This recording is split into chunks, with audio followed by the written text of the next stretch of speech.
Okay, Emma, let's go to put this on. Come on, let's go further. Look at that one. I think one over there is seal. It's a seal. Yeah. Whoa, wait a minute. It looks like a waterfall. Where's the cool one at? Where's the big one? Look at that one. Whoa, that one looks nice. That one smelled at me. Oh, look at this one. Oh, look at that one. I'm gonna stand. Good. Look at that one. Oh, they jump. Look, they jump off. They go inside there. Oh, they probably called it the food. You can't get up. But you know, if you guys do can't sing, they'll see it. They know Dad. what you're doing. They tell them to come. Hi. Tell them to Dad, look, they're screaming. He lazy. Yeah, that feeling we're giving the food. Oh, when I did this, Oh, yeah? yeah, it made a bubble. Look, turn around. Hi. They're like, sea puppets. Hey, look. Oh, that's cute. Give a kiss. Aw, that's cute. They're really big babies. Come on, let people see too. Okay, let's go. Look at that big boy in here. A seal. Yeah, sea lion and seals.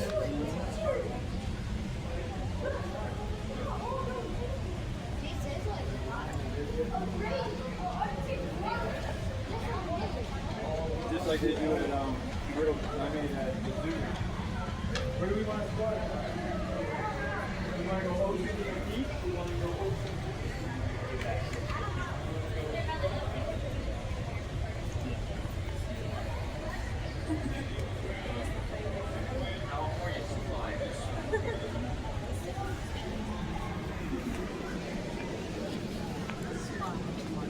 And this one here is seal. Oh. Oh, it's a seal. Yeah, they're seal. They're related. Somehow related. And he think Toby. And that's one. He could also be in the show sometimes too. Wow.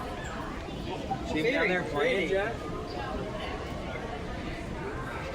If you get to see on shows, he may be in it. Oh. Not all the time, but once in a while. Wow.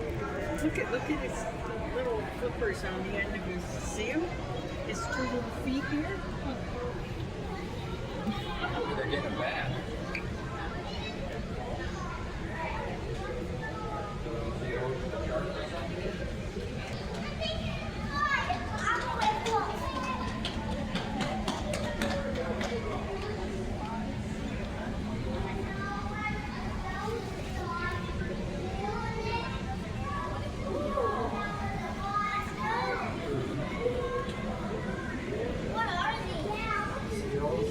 The one seal and sea lions. Seals and sea lions. And there's one here.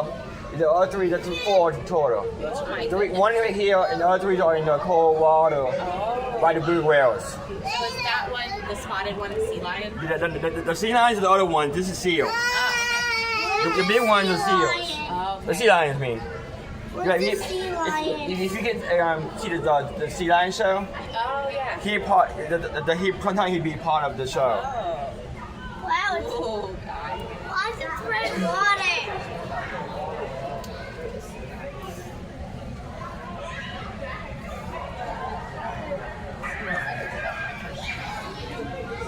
Bobby, look at their hand, it's so much. Yeah.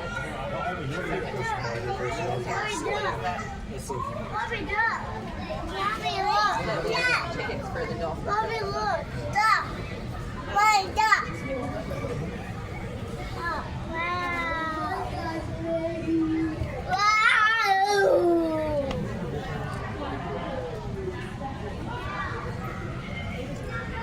Where's the seal lion? This is the one of the big ones of the sea lions. What's that one? That seal. Where's his head? Down below. I don't. The other end.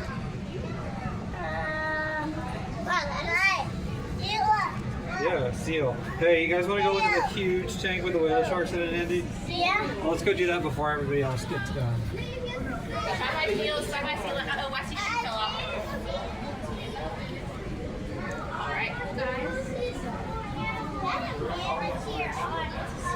Seal. Sea lion. They look weird. Hey.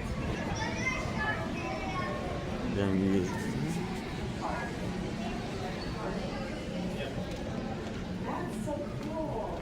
They're so pretty in here, though. They're glowing. They look like. Yeah, this habitat literally opened up today. We're revamping this whole gallery, so there's still being upgrades. So like the HS small clawed otters are still getting rebuilt. So they're called slender hemotus. Oh, slender. Yeah, cool thing about them is they only have teeth on the top of their jaw. They don't have teeth on the bottom of their jaw. Oh my gosh. The hatchet fish, they jump out of the water. Yeah, they jump in and out sometimes. But That's- luckily, most of our habitats are either open air or going to have the grade system you'll see. Oh. I know, for example, like the octopus that we have here, she has an open air habitat, but there's turf on the ledge, so her suction cups can't get on the ledge. Oh. Because they can't suck on the ledge, they can't suck on like grass or like, you know how we try to pick up anything, put our hand in there, it gets sticky, but when there's grass, it's like never gets sticky. That's pretty nice. A lot of because research had to go into that one. These are so pretty. I need to send this to my uncle. We don't have that many aquariums. That's neat. Wow. It's so cool. I was like, yeah. It looks like a bigger version of his fish tank. Oh my gosh. The angelfish. Yeah, they're Saint Isabel angelfish. They're so pretty. So all these guys will be found roughly in the Amazon River in South America. Oh, wow. So they're beautiful colors, matching, but a lot of people don't get to see that because of how dark the sediment is over there. So Wow. when stingrays or other animals are kicking up the sediment, you can't see the beautiful colors. Wow. But this is what's going on in South America. Oh my gosh. That makes my fish in the tank much cooler now. That's really cool. Oh my gosh, they're so pretty. They don't look nearly as terrifying hanging out like that. And these guys are cool. They're red piranhas. I'll basically tour that. Yeah. These are red piranhas. These guys are pretty cool. Actually, a lot of people fear stingrays more than these guys. They're never like the movies that you think. These guys do get a little anxious when there's no food. It's called dry season. So what they'll do is they'll eat nuts and seeds that fall from trees on the top of the water. Oh my god. And when they are fed very well, this is what they do. They stay completely still. They do have a hierarchy system though, so the largest one is kind of in charge.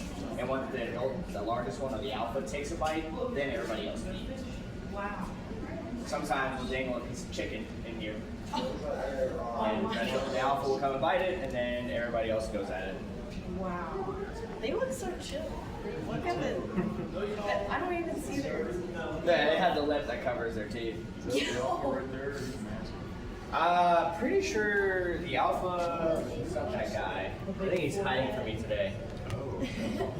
Well, he's got some big brains. I think he's the guy hiding in the grass right now. I think that's our alpha.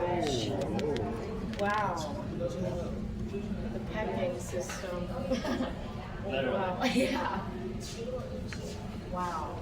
That, I don't have any.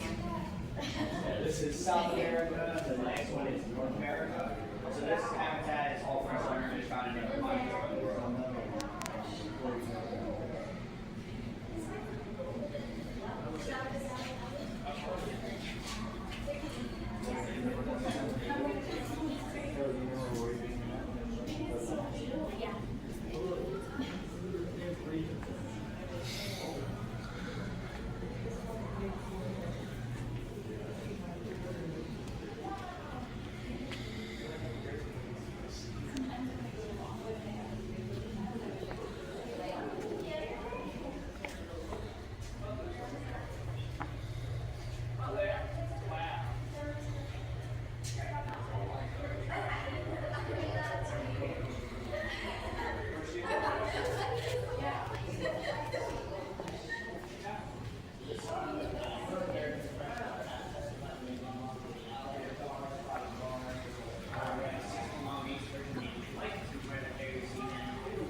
Here comes. Thank you. Look, he's going in circles. Here he comes. Yeah, I need this.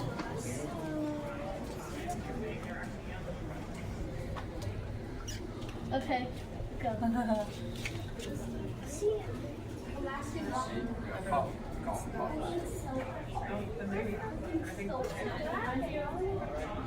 Did you see the star? No, I didn't. I didn't see the starfish. Where's the starfish? Look at his coat, how pretty it is.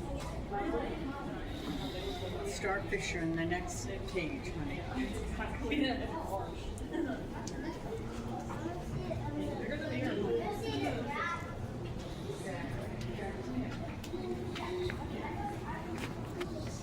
Alright guys, we can head in now. Hanging over the glass. Look at him. I never saw him. Can you see him? Yeah.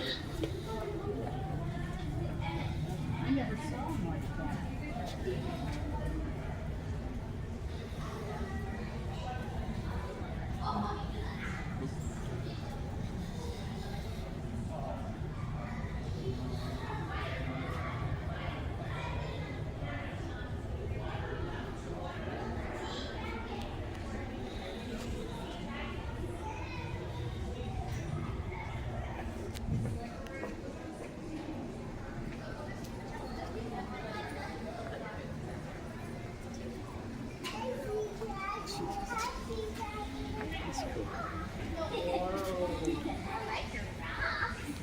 There's your otter, Mom.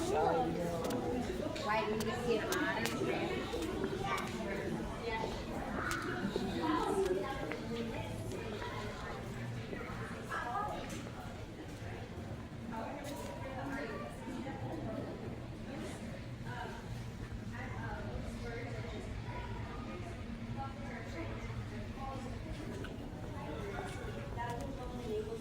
Shift their eyes forward so when they're swimming underwater and they're looking for their prey, they can focus and become predator. That's pretty cool. I never knew that.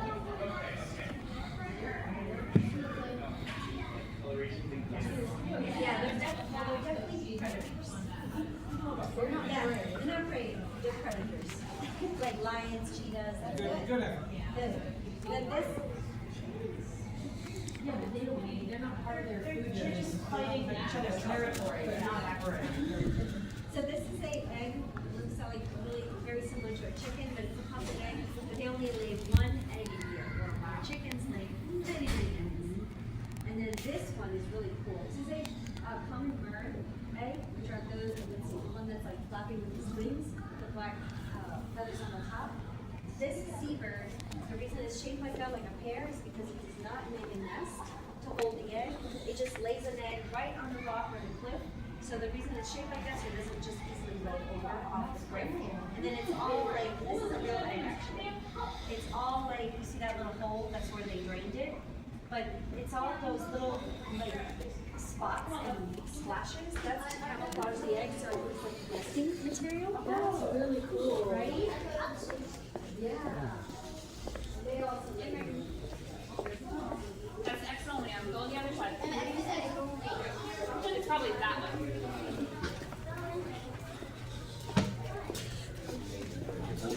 Okay. This is your catch cut. Okay. Is where you're gonna find these guys. Wow. Beautiful. You're not shooting. Who are you? It's them. Well, that's a male. Male. See him waving to you? I think that is Ikulu. He's a little over a year old, roughly. Okay. That's that tunnel, guys. Oh, let's see. Come up there. Oh, hello.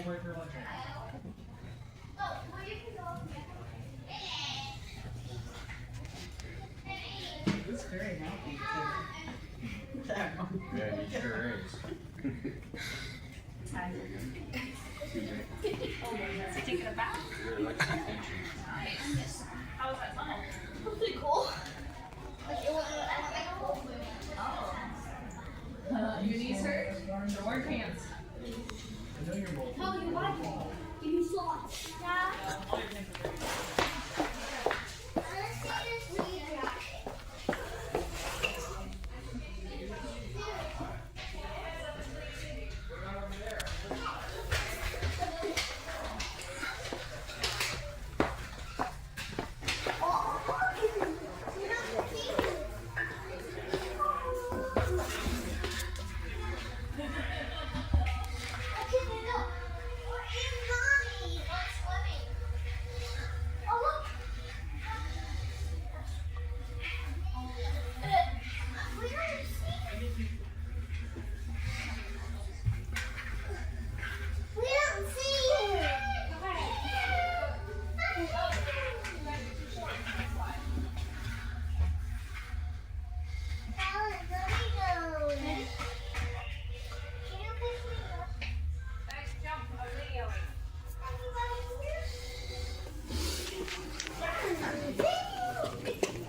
Okay, who got the top of your head?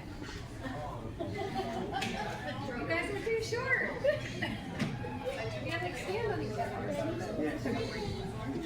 Where do we go now? The red. Well, I'm kind of bracelet. You got a bracelet? Yeah. Look how cute they are. Oh. These are my favorite. Well, I'm kind of bracelet. One gets to wear me, and then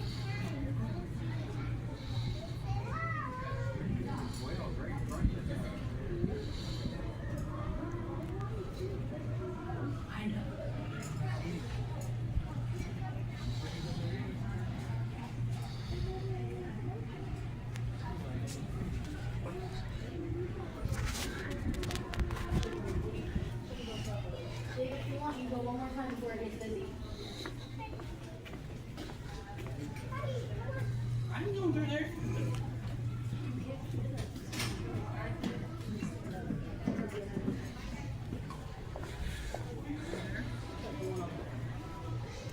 For one screening.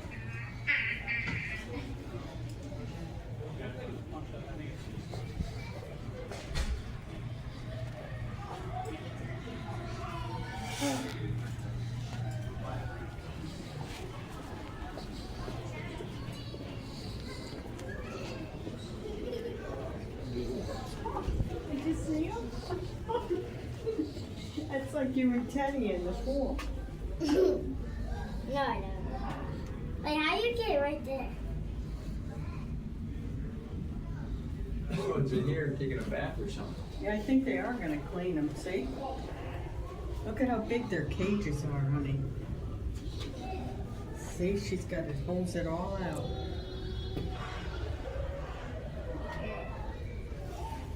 Looks like they gave somebody a trim. Wait. These are. You want to go back down that way to the sea crab?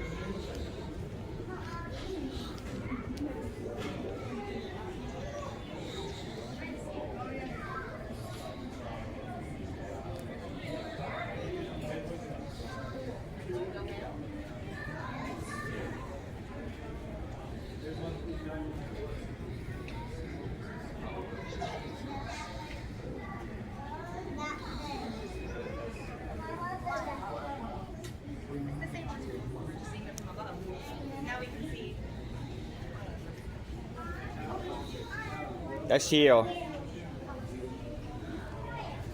Yeah.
Be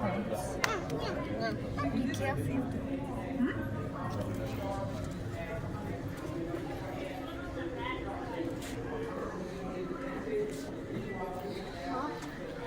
Let's go to the next one.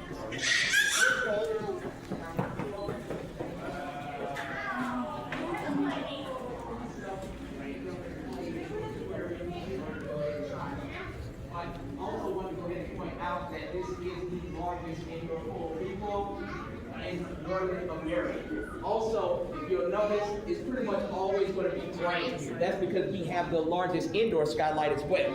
And that is essentially because coral is very interesting in that the outer portions is an animal more closely related to jellies. However, inside of that coral is an algae called zooxanthellae. So they share that symbiotic relationship, and because of that algae that's inside of there, it needs about 12 hours of sunlight per day in order to thrive, also photosynthesis like most plants. So it will always be bright in here. So even on days where it's dark or overcast, so to speak, outside, we have artificial UV lighting to make sure that this coral is okay. So that's what produces that algae. Is also what produces those bright, vibrant colors. Believe it or not, there are over 200 species between hard and soft. As a matter of fact, I'll go ahead and point out some of them. If you take a look towards the right-hand side, you'll see some that are kind of flat, that's that bright orangish color. One of those is actually called a table acromenes. And I just want to go ahead and point that out because you see them, they come in different shapes and sizes. But what's also fascinating is that coral not only supports up to 25% of the life inside around it, but it also soaks up CO2 emissions and releases oxygen back into the air.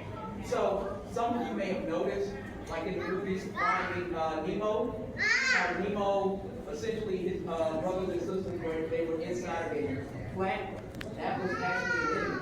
And they share that symbiotic relationship because, believe it or not, clownfish are the only fish that can get close to those anemones because of those tentacles that can actually sting up. So if you ever see a fish around something that looks like a grassy plant, that's possibly an anemone as well as a different type of plant. And again, they share a symbiotic relationship because only those clownfish can move around those tentacles that would otherwise sting other animals. And a lot of times, not only do they use those habitats to lay eggs, live in, but the anemones also know that whenever clownfish come by, there's a possibility of them getting food. So just wanted to point out that relationship and the relationship between the coral as well as the algae that's inside of it, because many of the aquatic life that you're going to take a look at today share some sort of symbiotic relationship. And again, if you guys have any questions, my name is Horace, and I'm happy to go.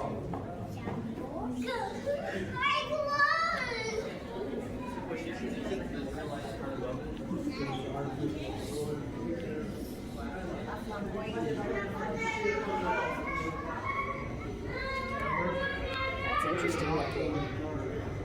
Owl cameras don't do that. Lights off right here.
There they come.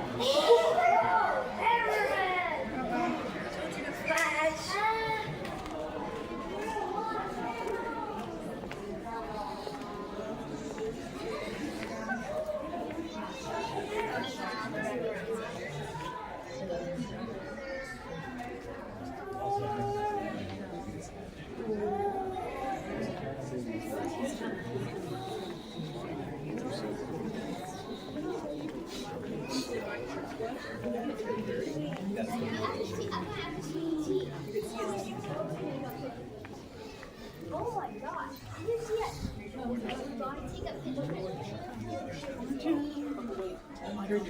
Take a picture. Wave to him, say hi. Oh, look at you can see his teeth. weird Look at his eyes and his teeth. Way out there. Right? Can I take a picture with you? It does. This guy looks how I like him. He looks like he's like, oh, here he comes.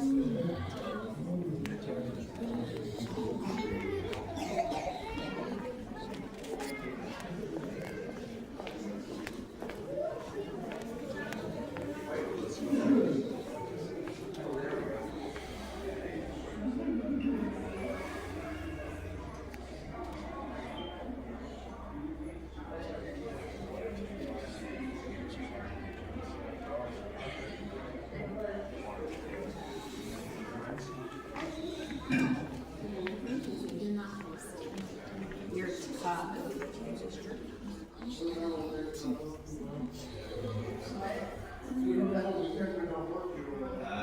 Oh, look at that one right up there.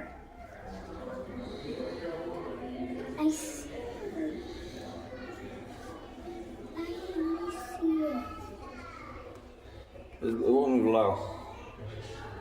Oh, look, he's looking for something. Me? Oh, that one there on the ground? They won't want to have you too. Two of them have you. You. Come on, let's go. Yeah, no, big section.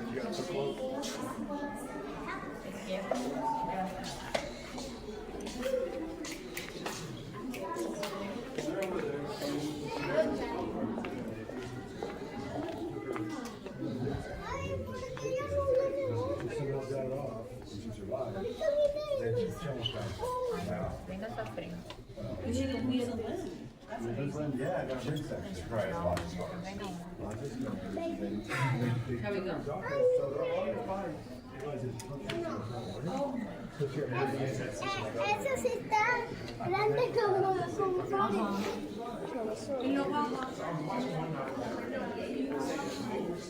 Believe it or not, most of the plastic that's in the ocean is fishing nets. It's from nets. Fishing nets. Oh, really? Okay. Yeah, you know, you see all the bottles going into the most. Oh, that's interesting. That tells you how many fishing nets there are and how many are loose. Yes. Yeah. Well, I mean, they get snagged, they break, whatever. Wherever they're loose, probably cut them loose, yeah, all the time. Instead of taking the time to bring him back up. Well, whatever. I mean, but, you know, I'll get out of your way.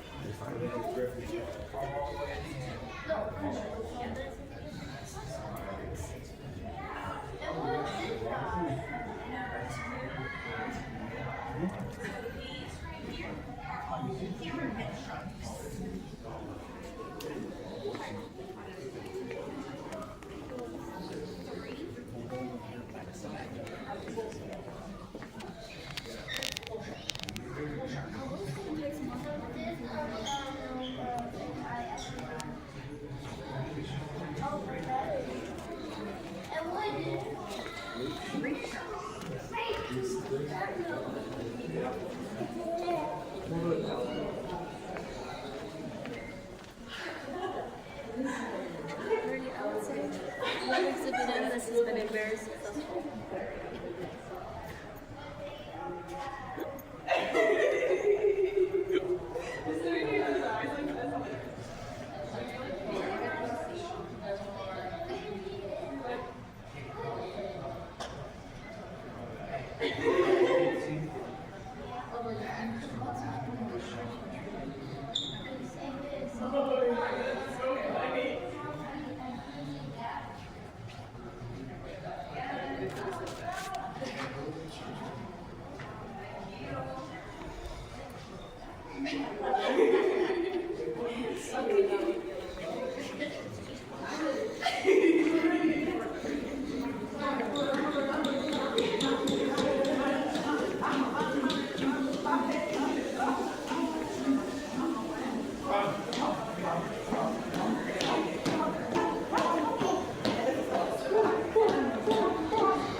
And welcome to today's live taping of Saltwater Showdown!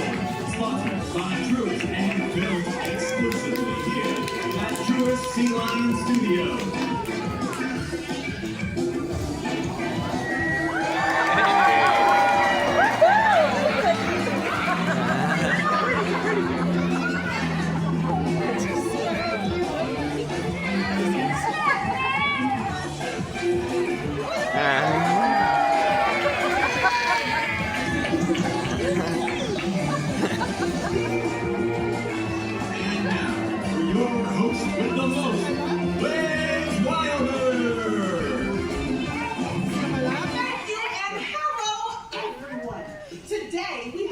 Very special show as our celebrity sea lions are competing to support causes that are near and dear to our ocean's ecosystem. I think that's simply amazing. Without further ado, let's welcome to the stage our superstar sea lion team.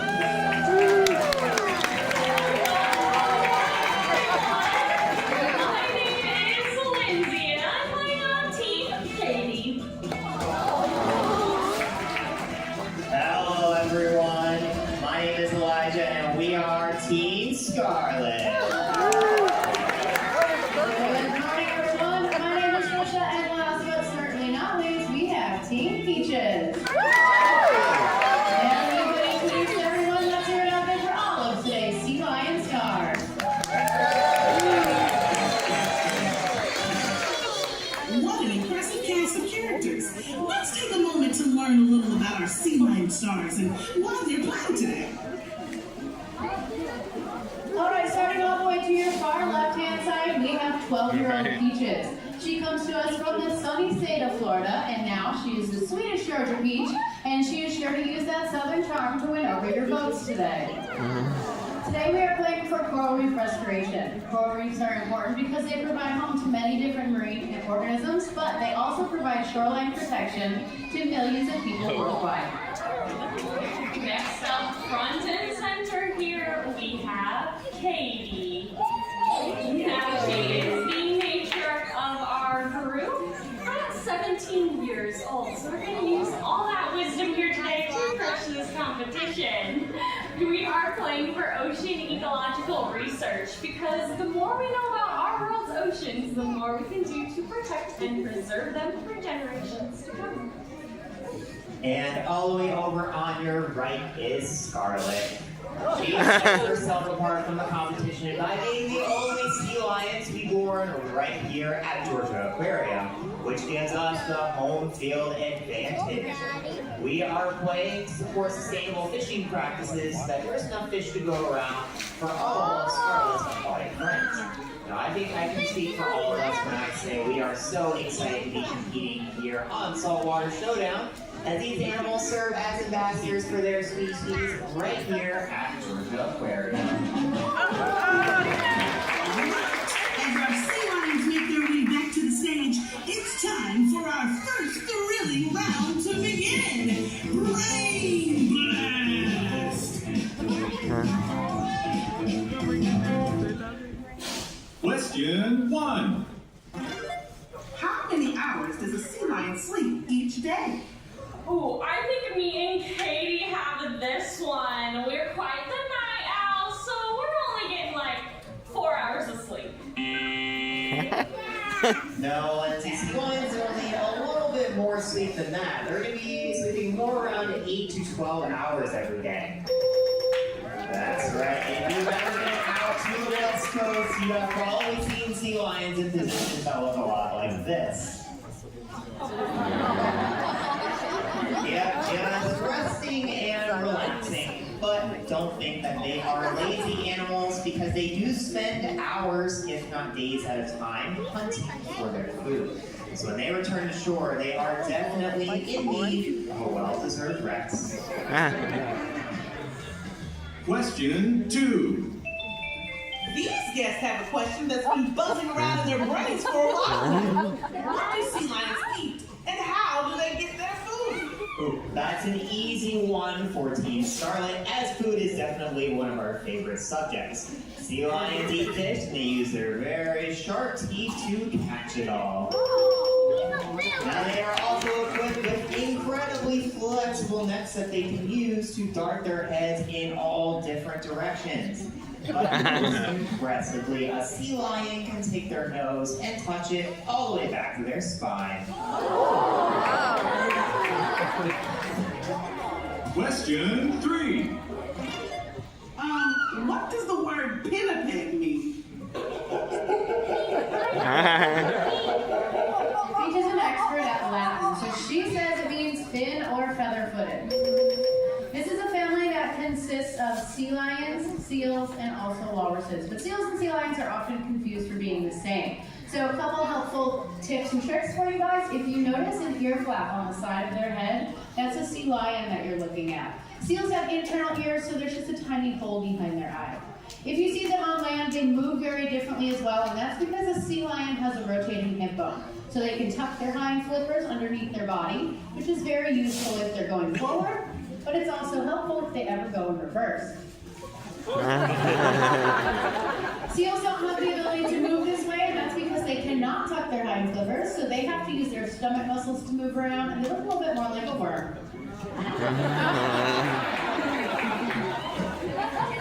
Question 4. These guests are wondering, is there anything sea lions have to worry about? There definitely is, but that is a little bit of a touchy subject around here. So how about we show you, and you guys shout it out for us. What is Katie? Sock. Okay, I think everybody over here knows what she is. She is a shark.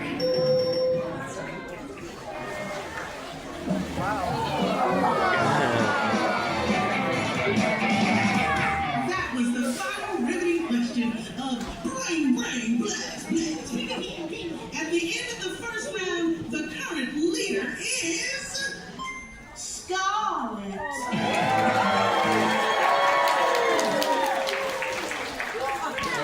I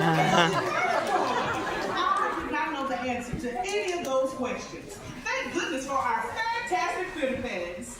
When you have sea lions of this caliber in the show, correct answers are a sure thing. Now, it's time for a quick commercial break, but stay tuned, because when we come back, all our sea lion stars move on to the next thrilling round.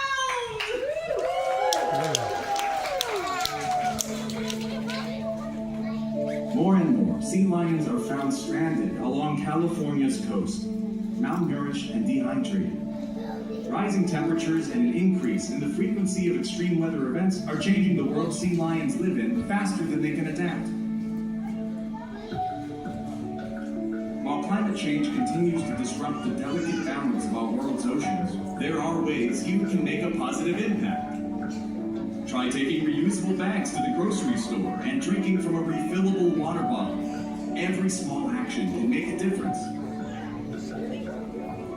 When we work together, we can help preserve the natural world for future generations of our aquatic friends. And we're back. Now, that's the kind of messaging I can get behind. Okay, after an informative first round, let's kick it up a notch. Here's round 2. I hope you're ready to see our sea lions show off their strength, agility, and grace in Shoreline Shuffle.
our hands together for the one and only Scarlet.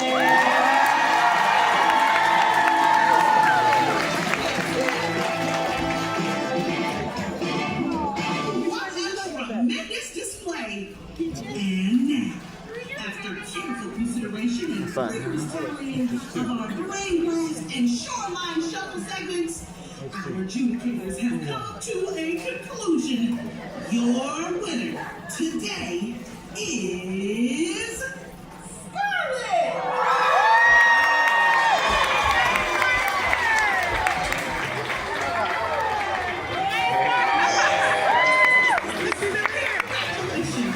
And remember, we are all winners when we support the ocean and our shared ecosystem. Oh, now let's see what musical selection you've all voted on for our big finale.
Thank you again, and have a fantastic day here at Georgia Aquarium.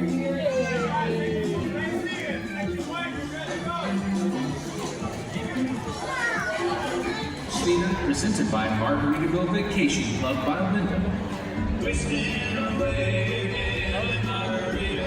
As you move around the theater, watch your step as the floor and stairs may be wet.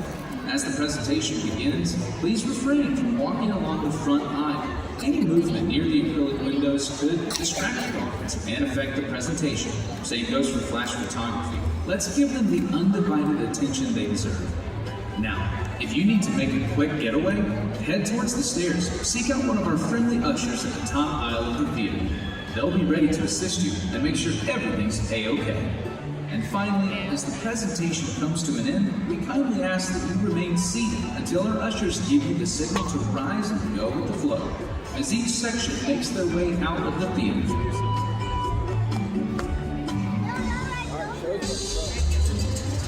Now, without further ado, please put those fins together and give a warm welcome to one of our incredible dolphin trainers.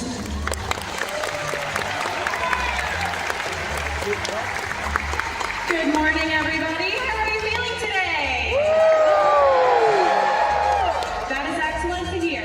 Welcome to Dolphins in Depth. My name is Megan, and as one of the trainers here at Georgia Aquarium, I have the unique opportunity and privilege of getting to work with these amazing animals on a daily basis.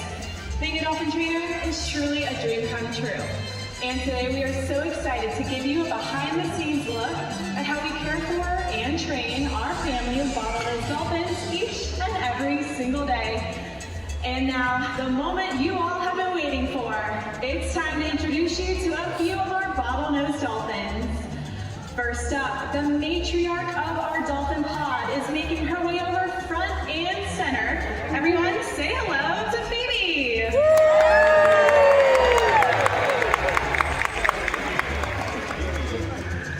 And last but certainly not least, she is our smallest dolphin at only 330 pounds. Let's hear it for Aquanaut.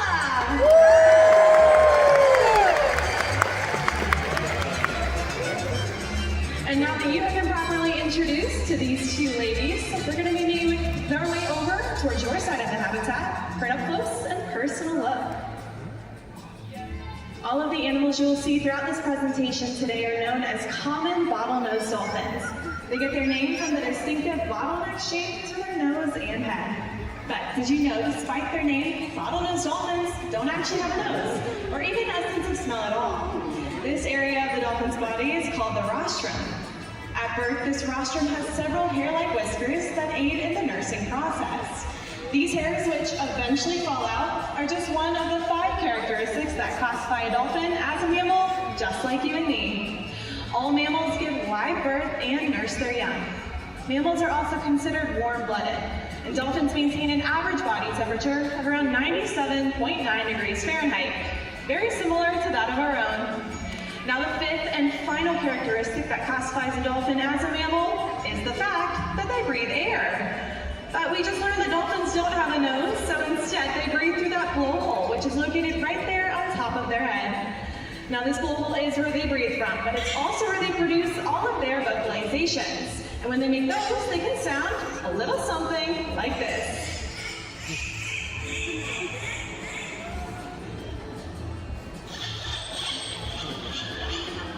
Thank you, ladies. I couldn't have said that any better myself. Now, a dolphin's tail is made up of 2 separate fins called flukes. In order to reach top speeds, they will push these flukes in a complete upwards and downward motion as they swim through the water. Now, in order to reach top speeds of 15 to 20 miles per hour, this means that a dolphin must have an extremely powerful peduncle. But what is a peduncle? That's a section of the dolphin's body located right behind the dorsal fin and just before those tail flukes. This is where they get all of their strength. Not only does it allow them to be swift and powerful swimmers, but also to propel their entire bodies completely up and out of the water. Let's hear it for Aquanaut and Phoebe for starting our show today. Now, as I'm sure all of you can probably imagine, one of the absolute best parts of our jobs as dolphin trainers is getting to build meaningful relationships with each of the dolphins that we care for, which is really important because just like you and I, they all find different things reinforcing. Now, throughout this process, we can utilize a variety of these different reinforcers, such as their restaurant quality fish, or even toys that you might see throughout this presentation. Now, once we have utilized these reinforcers is when we can start to get into the water with our dolphins to build an even deeper bond of trust. So for this next portion of our presentation, I'll be inviting in trainers Taylor and Stephanie with Aquanaut and Phoebe. So sit back, relax, and enjoy this relationship building session.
presentation, you all have gotten to see some of the amazing behaviors that we can work on each and every single day here with our family of bottlenose dolphins.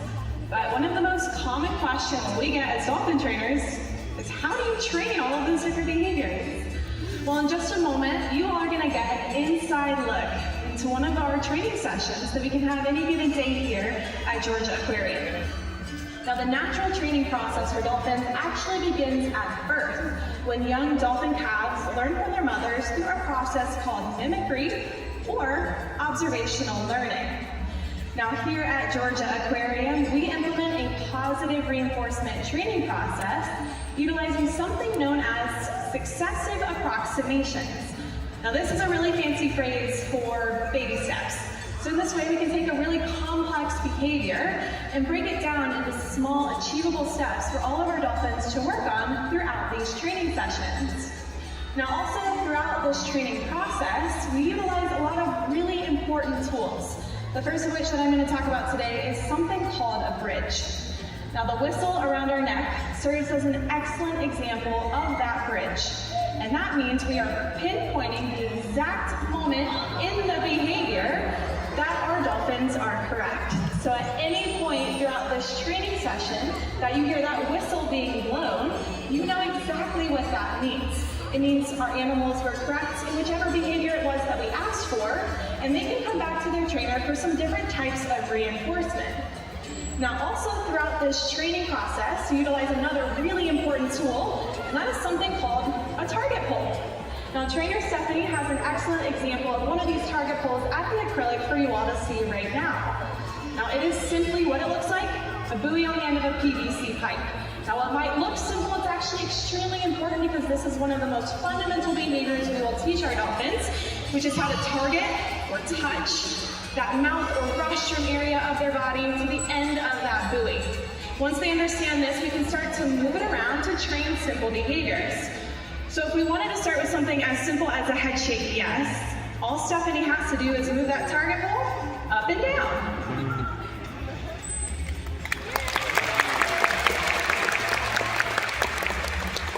And very similarly, if she were to move that target pole in a side-to-side motion, what do we think? A head shake no.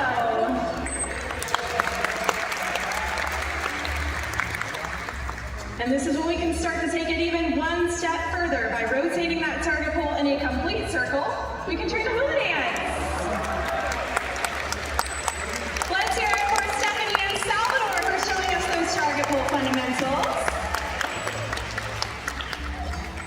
Now, once our dolphins start to understand this target pull rotation, we can then start to take it even one step further. Now, throughout this training session, we are going to be working our way up in those successive approximations to a high energy flip behavior. But like I said, we're taking it baby steps.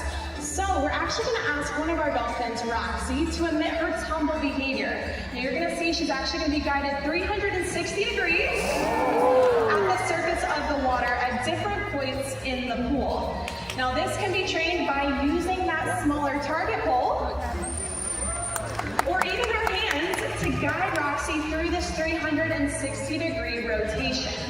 Now, once she starts to understand that 360 degree rotation with either that target pole or our hands, we can then start to ask her to emit it at two different positions. That's position one, and we are looking for her to go all the way over to Trainer Taylor in the middle to emit that second tumble. That was really nice for Roxy. Let's hear it for Roxy.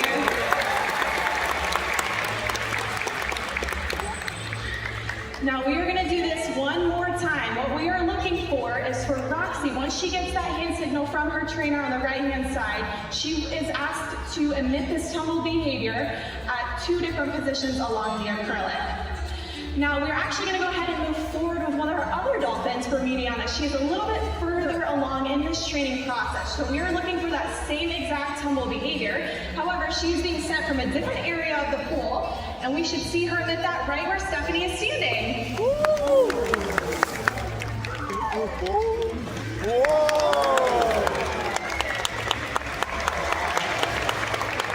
That was incredible. Let's hear it for Mediana.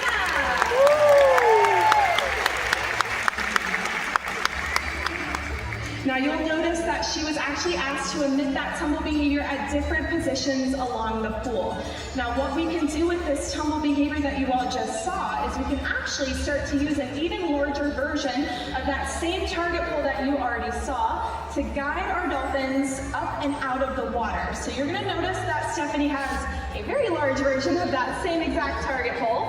Now Kay, over on the left-hand side, he is going to emit his flip behavior. Now what we are looking for here is that same tumble rotation. However, Stephanie is going to tap the surface of the water where we are asking Kay to emit this behavior. And we're actually going to see as he rotates his entire body 360 degrees up and out of the water. So let's hear it for Kay!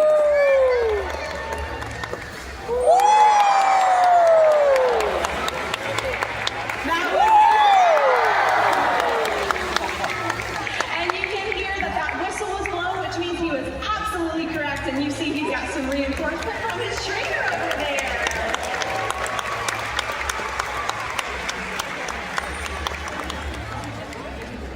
Now that was an excellent example of what one of these training sessions can look like right here at Dolphin Coast. And that's exactly how we train all of these different behaviors that you see throughout our presentation. Now, once you understand how we train, another common question that we get as trainers is, what's the purpose behind it? Why do we train all of these different behaviors? Well, as dolphin trainers, we want to make sure that we are providing the absolute best care possible to each of our 13 bottlenose dolphins.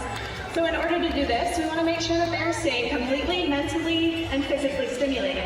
Teaching them brand new behaviors, such as that flip behavior, is a great way to ask them to use their brain in a healthy way, very similar to we go to school to learn brand new things. Now, all of those high energy behaviors, such as those fast swims or jumps, are an excellent way to ask them to use that strong peduncle muscle and burn a lot of calories. Now, we are able to do all of this and so much more because dolphins are truly some of the smartest animals on the planet. Here at Georgia Aquarium, we share a passion for animals with all of you in hopes that it will inspire you to preserve this natural world that we all share. We believe it is our responsibility to protect these animals now and for generations to come. With that being said, we would love to take one last opportunity to demonstrate the grace, beauty, and athleticism of the bottlenose dolphin. Woo!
Please remember to collect your personal belongings and watch your step as you exit, as the stairs and floor could be slippery.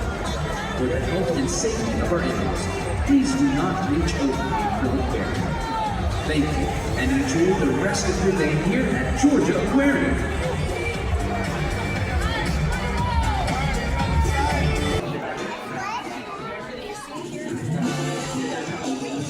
Hello, all you wonderful animal enthusiasts, and welcome to today's live taping of Saltwater Showdown! Sponsored by Truist and filmed exclusively here at Truist Sea Lion Studios.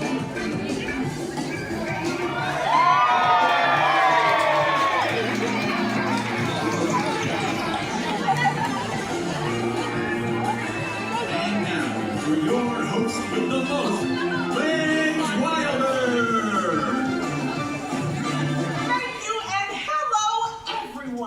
Today, we have a very special show as our celebrity sea lions are competing to support causes that are near and dear to our ocean's ecosystem. I think that's shrimply amazing.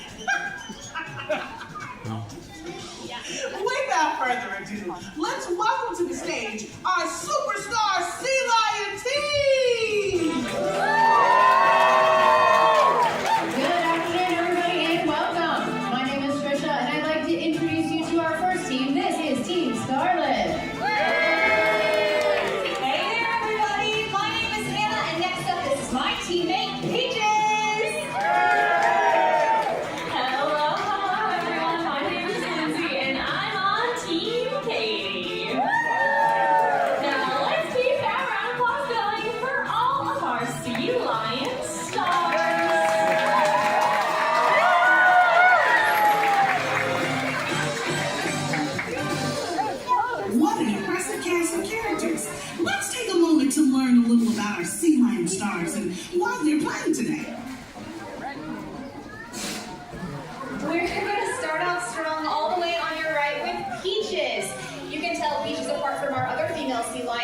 Distinctly orangish, pinkish, peachy coloration, and her name fits her perfectly because she now lives right here in Georgia, the Peach State. And we are playing today to support coral restoration efforts. Coral are a keystone species in our world's oceans, and they support thousands of organisms. So when we choose products that are coral safe, we ensure that coral will stay around for a long time for the species that really need it. Next up, we have Katie.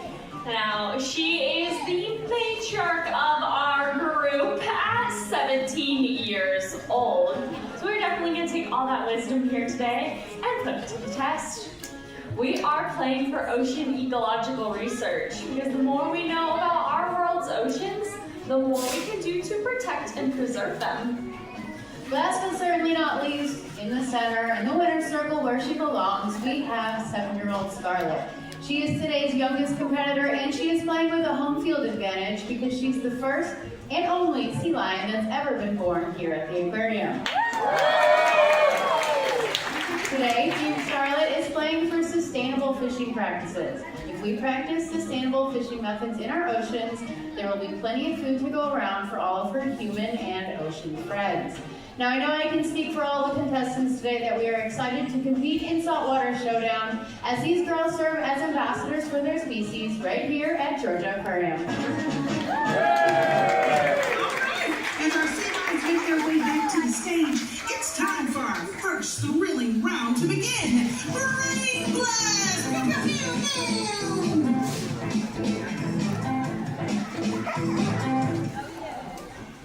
Question 1. How many hours does a sea lion sleep each day? We got it. I think we were first. About 8 to 12 hours. So much like we sleep, sea lions are sleeping about 8 to 12 hours. And if you've been to California, you've probably seen them in positions that look a lot like this. And it's not because they're lazy animals. They do spend days at a time searching for food, so when they return to shore, they're in need of one of those well-deserved naps. Question 2. Oh, of these guests, they're wondering, how large can a sea lion grow to be? Yeah, I know, that's kind of for a male sea lion. But male sea lions can grow to be up to 800 pounds.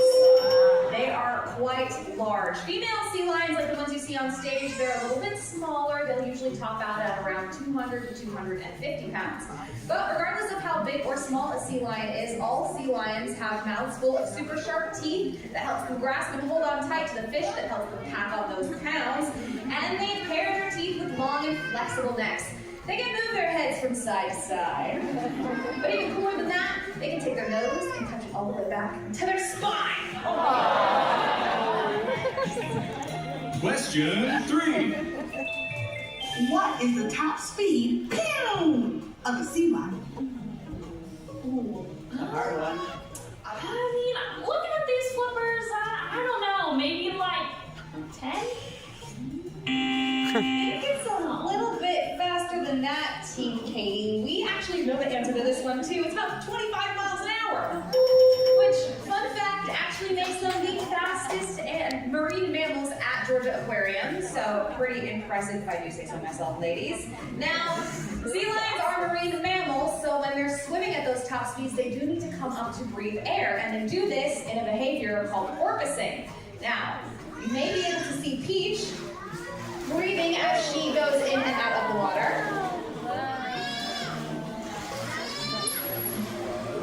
Very nice.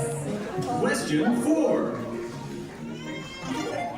What do sea lions sound like? Oh, okay. Team Scarlet would like to try. I think they are lions, so that's a cat of sorts. So I bet they purr. I would say maybe more like a bark and a roar. Yes, so our sea lions each have their own unique voice, just like you and me. And they are going to use those voices for females here to find their pups on crowded beaches and males to defend their territory.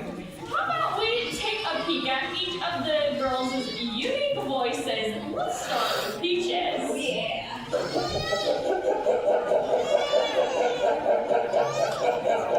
You laughing at me? Beautiful. Let's see what Katie sounds like.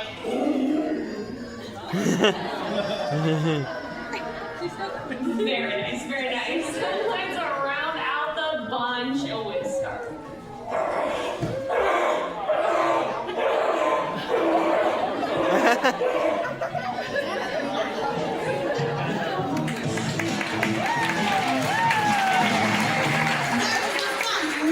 Question of Blame Blast! At the end of our first round, the current leader is Peaches!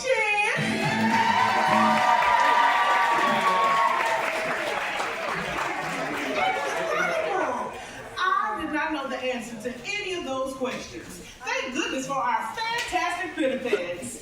When you have sea lions of this caliber in the show, correct answers are a sure thing. Now, it's time for a quick commercial break, but stay tuned, because when we come back, all our sea lion stars move on to the next thrilling round.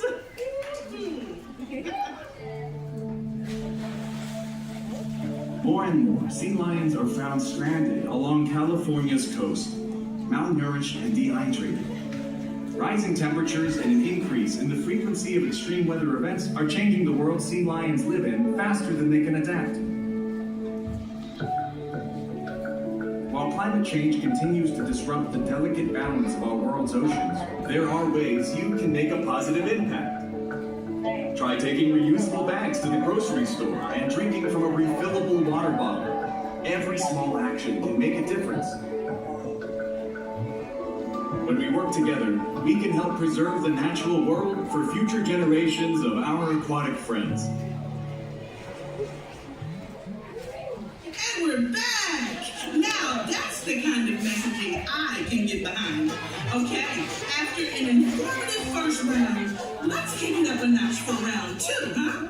I hope you're ready to see our sea lions show off their strength, agility, and grace. In short line shuffle!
have come to a conclusion. Your winner today is Peaches!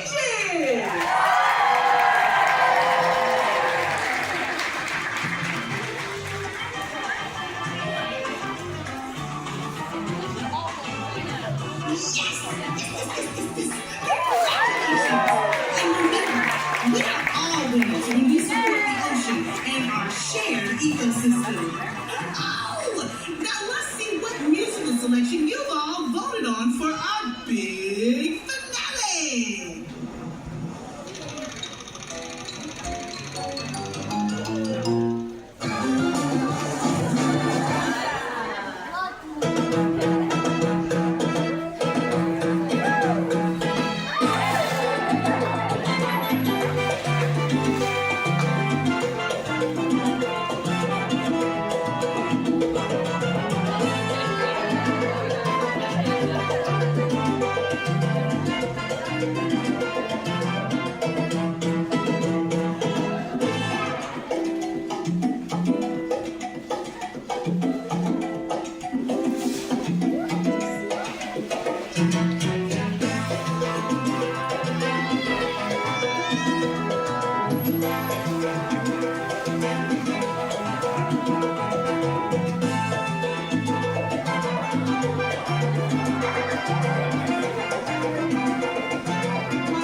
If you happen to come across a sea lion in the wild, respect their space and observe them from a distance. They thrive when they're disturbed in their natural habitat. Thank you again, and have a fantastic day here at Georgia Aquarium.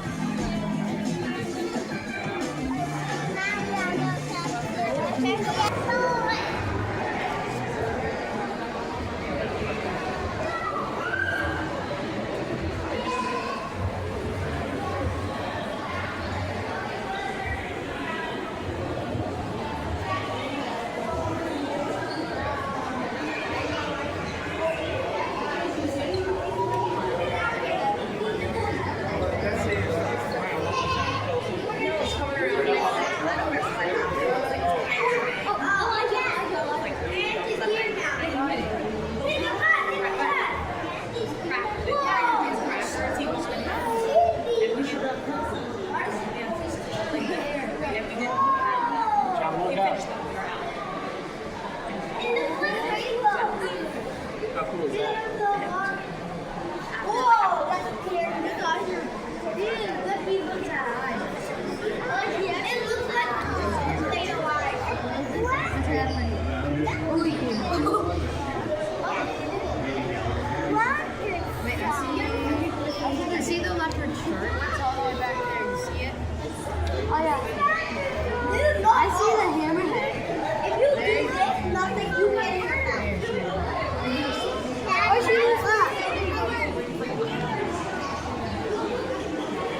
Again, as you're coming down the ramp, you may have heard me or not. Self-moving sidewalk. So that is looking for you are on the correct track by being on the left side. If you have wheels of any sort, wheelchair users or strollers, we do ask that you use the right side. Or if you would just like to go on in at your own pace and not use that self-moving sidewalk, you are welcome to use the right side here. Thank you for coming on into Georgia Aquarium today. Welcome to my bag of sardines.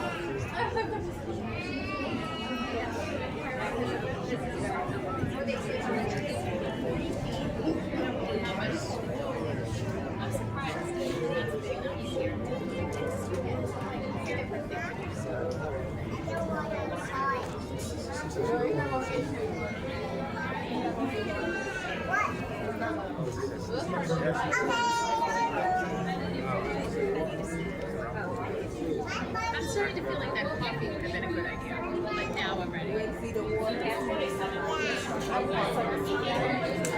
behave. Someone asked a great question while you guys are moving on through our can of sardines. How big is Yushan? Currently, he is 27 feet long, so he's a very big shark. But he came to us when he was about 12 feet long. And if you wondered how he came here to Atlanta, UPS flew him here for us. He was caught by Taiwanese fishermen because it was allowed to fish and sell them for feed. So we worked with Taiwanese officials to get those proper permits and permissions to rescue Yushan and bring him here. So UPS flew them to us for free. Thank you, UPS. Yes, thank you so much. And Yushan and Taroko were the largest living thing that they had transported thus far, and they actually modified a shipping crate for them. They cut a little bit of a viewing window for the animal care team to watch them and monitor them as they were being flown here, and make sure all the water was in there, was being kept in there, and ample amount of oxygen for them to breathe as well, because they do breathe oxygen. But yes, the whale sharks were shipped here via UPS, and no, it was not in a small cardboard box. It was in a very large shipping container. We do appreciate them for that. And yes, they were 12 feet in a bar. That's why it was a little easier to get them here, so they were 12 feet. He's been with us for 8 years.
What? You. Like. I mean, I guess you can swim wherever you want.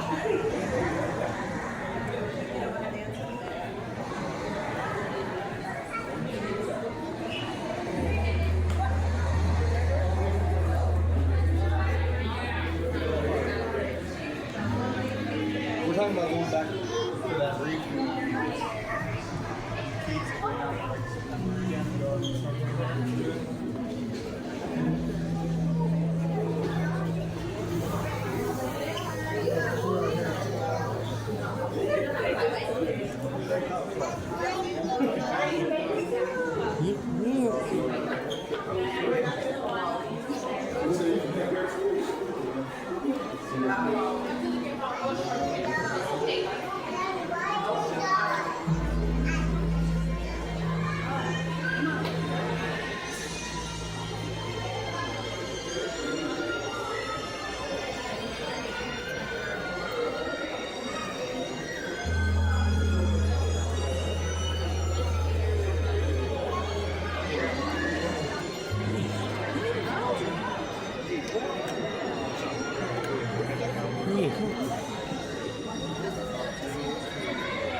Sit right here. We about to go down there. Sit in this corner.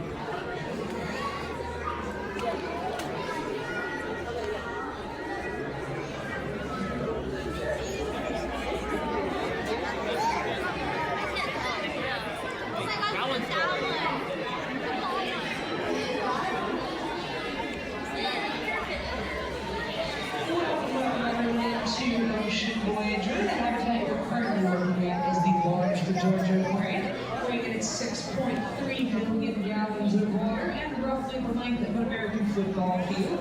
And contains around 100 different species of animal inside, including, of course, 3 manta rays and 1 whale shark. Now, Yushan, our whale shark, is not currently visible on this side, but there's always a chance he could swim back around to check you all out, but he is, rest assured, still inside this habitat. If you like here, there is a chance he can still swim back around at any point. In the meantime, I can talk a little bit about the manta rays we got in here. Here comes one now on the right-hand side, and the left as well. The one on the right is going to be Tallulah. She is the largest of our 3 manta rays and is around 17 feet wide from wing to wing. With the possibility that she is still eventually growing bigger, because she used to be smaller than our little Nani on the left-hand side there. And now she has overtaken her as the largest manta ray in our group. We have some other species of ray in here as well, including the eagle ray. It's going to be the ray with the pointy-looking nose. It looks like a beak of a bird. And then there are a bit more odd ones, like, let's say the starfish. That is going to be the brown, sharp-looking creature that is flat on the bottom. Believe it or not, that is a type of ray. It's nicknamed as the shark ray because for the longest time they couldn't decide whether it was a ray or a shark, because there was a lot of overlap between those 2 species of creature. But eventually they discovered a classification system that would distinguish the difference between a ray and a shark. Would you like to guess what that classification is? That is going to be where their gills are placed. So if you happen to see a fish and you can't tell whether it's a ray or a shark, the easiest way to figure it out is to check where their gills are. If the gills are on the underside of the fish, it's going to be a ray. If the gills are on the side, it's going to be a shark. If you would like to see more of our sharks, I recommend heading over to Sharks Predators of the Deep. We have 3 different species for you, including the only tiger shark in human care in the Western Hemisphere. So it's a great opportunity to check out a tiger shark in real life. And if you do happen to have any questions about the fish inside this gallery, or need help identifying anything you've seen, my name is Carly. I'm going to be over here by this podium alongside a cross-section of this acrylic if you'd like to see how big the view window is. Thank you very much for visiting us at Georgia Aquarium. We hope you have a fantastic rest of your day.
Sometimes you'll see them move kind of across the bottom of the water, very slowly, very methodically.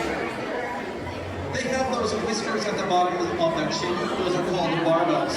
They use those to sense things at the bottom of the pool of water, trying to look for anything really to gobble up. These guys will eat pretty much everything that we put in front of them. Using those barbels to sense pretty much anything using a dog or sand. They'll even sometimes eat dark sand if they think it looks tasty enough. But because they eat anything. These guys are pretty prone to eating plastic and other garbage that really shouldn't be in our rivers and lakesides. So if you like these lake sturgeon and enjoy touching them and having fun here today at Georgia Aquarium, the best thing you can do to help them in the real world, help them out in natural habitats, is by making sure that you use plastic products and dispose of them safely, and to avoid the litter, especially litter. It does untold harm to all of our fish. Any of the fish here at Georgia Aquarium are affected by litter. But just making sure that, you're not depositing things into the water that shouldn't be there or anything like that.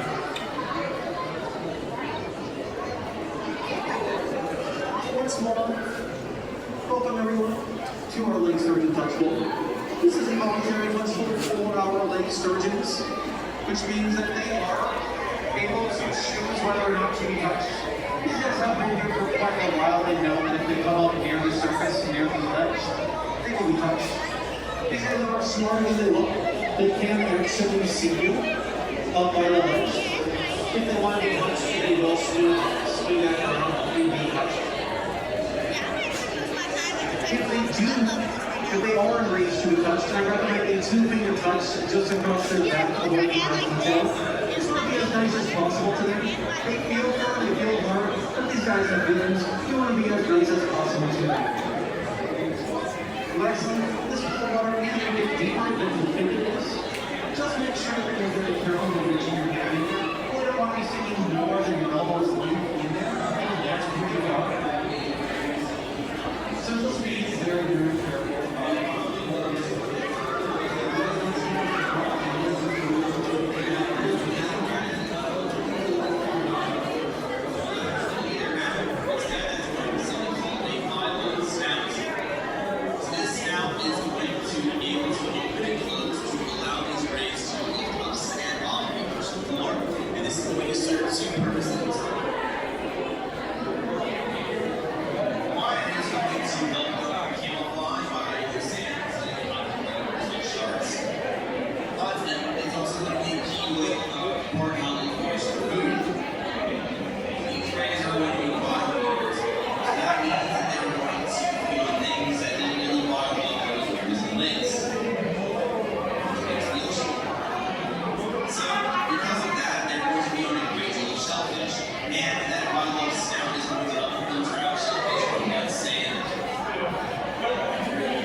habitat. How's everybody doing this afternoon?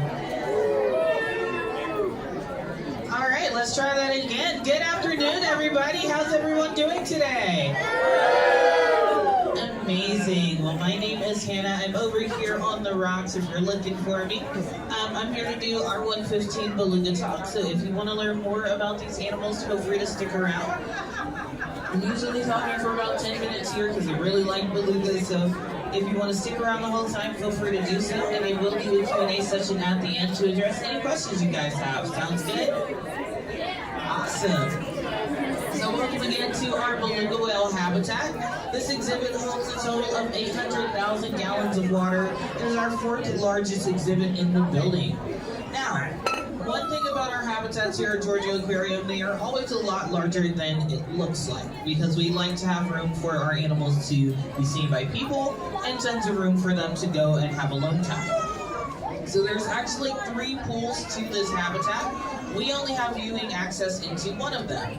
The other 2 kind of go off to the left-hand side of the habitat, which is where some of our belugas are hanging out right now. We do have a total of 5 belugas that are here at Georgia Aquarium. There's 1 male and the 4 females. Our male is named Nunavik. He's around 15 years old. And then our females in order of ages, our oldest one is Whisper. She's going to be turning 27 this year. Then we have Maple, who's going to be turning 19 this year. Keenu, who will be 15 this year, and then little Shyla, who's going to be turning 6 in May. So big difference in ages there, but one thing you may notice is that we do have 2 belugas that do like to spend a lot of time together. That's going to be our mom and our daughter, our oldest and youngest respectively. So Mama Whisper gave birth to Shyla here on May 17th of 2020. So that's Maple. You can tell she likes to show off. But we do a lot of work with our animals here at Georgia Aquarium. And by focusing on the care and well-being of belugas at our facility, we can help contribute to a lot of scientific knowledge that helps to conserve these animals out in their natural habitat. Now, there's a lot of work that goes into taking care of our animals here, as you can imagine. And in order to focus on their well-being, we love our trainers to focus on spending quality time with these animals, providing them with opportunities for enrichment, and even doing training sessions with them. Now, by a show of hands, who here has heard the term enrichment before? A couple people. Awesome. So does anybody see anything in the water right now that would be used as enrichment for our belugas? Yeah. So we call those enrichment devices. A lot of you guys are going to call them toys. Same thing. It's a great way to keep their minds stimulated and change how their habitat looks from day to day. So every beluga has a different device that they prefer to interact with. Sometimes it's just the fabric, sometimes it's a buoy, sometimes it's a ball. You never really know. But we like to give them a different mix of stuff so we are keeping them encouraged in their space and again, kind of challenging them both mentally and physically. Other things we're going to do are do training sessions with them.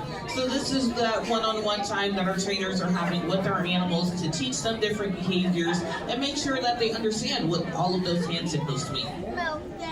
Now, fun fact, those behaviors are actually really important for them to learn, not necessarily because we want to show you guys that belugas can do cool stuff. It actually makes it a lot easier for us to take care of them. So, for example, it's really cool when we have a beluga wave at us, right? But you know that same technique of holding out the flipper can be used to do a blood draw? Yeah. So a lot of those same behaviors you guys are seeing can double as a medical behavior. When we have our belugas go up to the surface and lay on their back, that exposes their belly. Why do you think it might be important for us to be able to get to their bellies? Okay, remember I said we have males and females. So why might it be important, friends? Ultrasounds. Pregnancies, exactly. So we want to be able to make sure that if one of our belugas gets pregnant, that they are comfortable with the ultrasound machine and everything that goes into the process of that. So they are really worried about something new entering their waters. So it does take time to integrate those behaviors, so we slowly start building that from day one.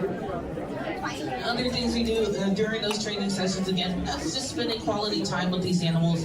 They know the trainers that they're working with, so they know everything that they ask them to do is going to be something that helps them. They trust their people that they work with, and that is the most important thing.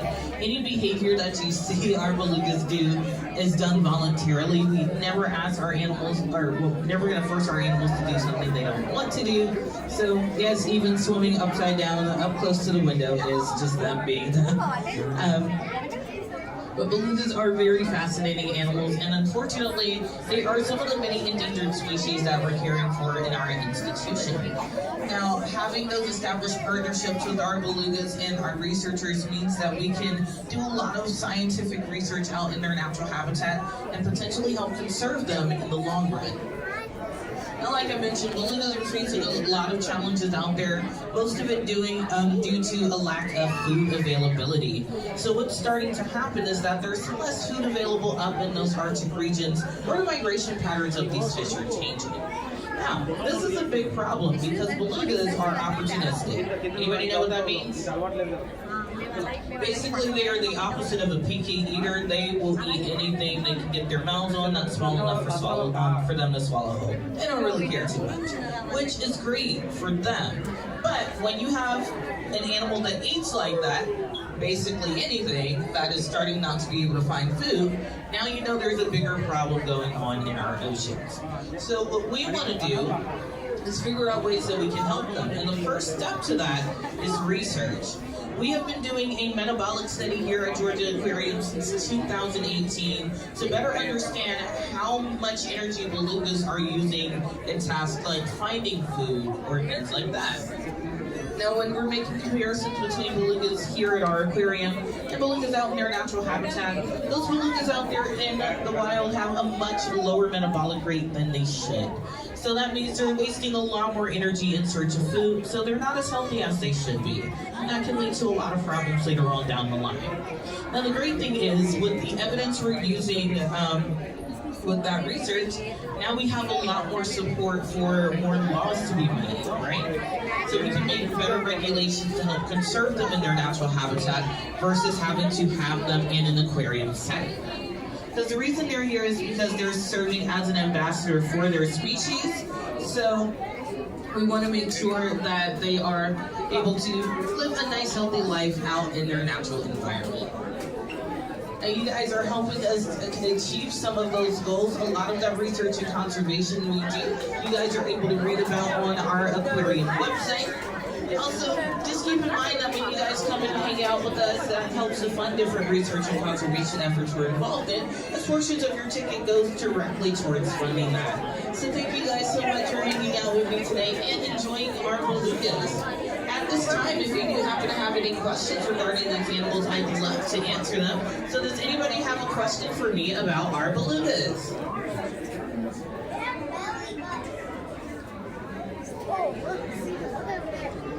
Oh, yeah, somebody's asking about the three friends in the back. So those are actually harbor seals. Harbor seals and belugas are known to kind of interact in their natural habitat. So you can basically think of the seals as another form of enrichment. You'll see them interacting with each other all the time. It is super duper fun, but this is another way that we can make their habitat more like their natural environment by introducing species that they see every day. Another question we just got was how much do they weigh? So male belugas like Nunavik will typically weigh somewhere around 2,500 pounds, whereas female belugas will typically weigh somewhere around 1,800 pounds. So big difference in size, boys are the largest. Any other questions out there? I'm not answering the question from the staff member that should know that. How cold is the water? It is about 59 degrees in there towards the summertime. It does drop to about 55-ish during the winter, so they get a little bit of that fluctuation. Alright, my friends, well, if there is anything else you want to chat about, feel free to join me down here at the cart on the first floor. Again, my name is Hannah, and I'd be happy to chat. But I hope y'all continue to have a fantastic day with us here at Georgia Aquarium.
Excuse me. I want to use gravity here. Excuse me.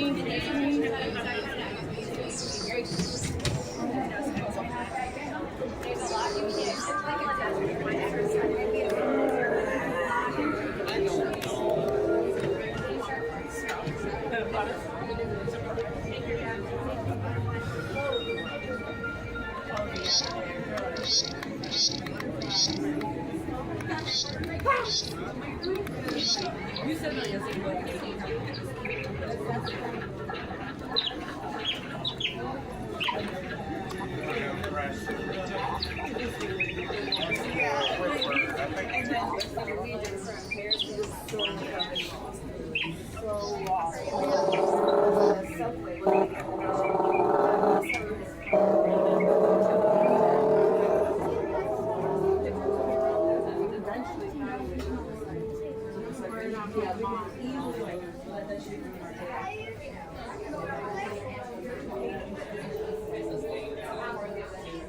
Yeah, that is exactly how I feel right now.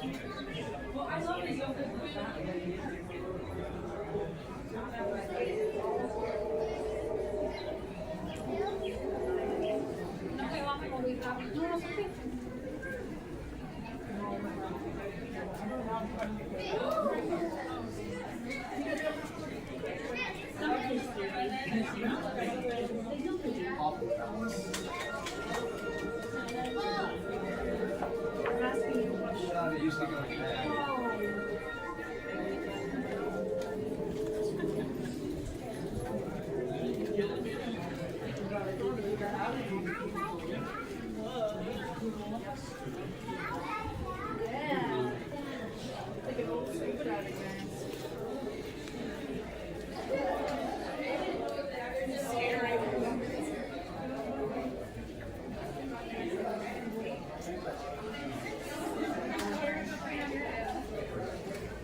Better go look fish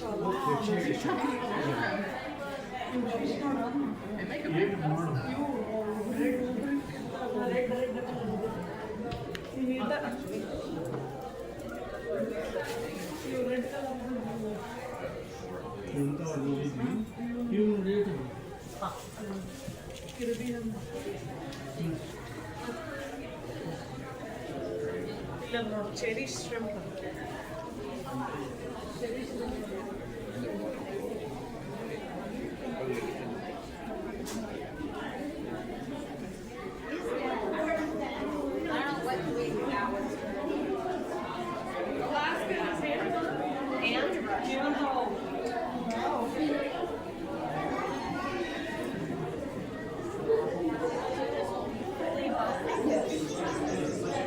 Use strawberry. Pacific Ocean from Washington to Baja California. Plankton and Voyager. He's so cute.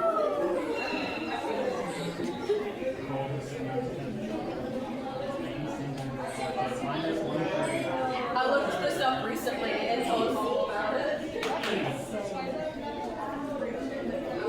Mars 58, that's too impressive, but This is how big the largest iceberg is. That's a fish being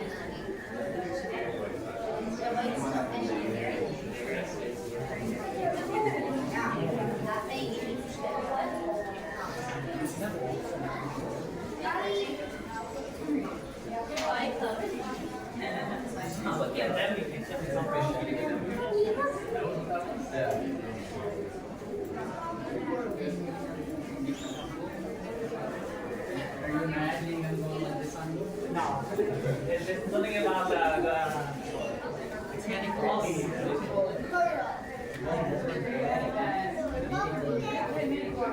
oh yeah.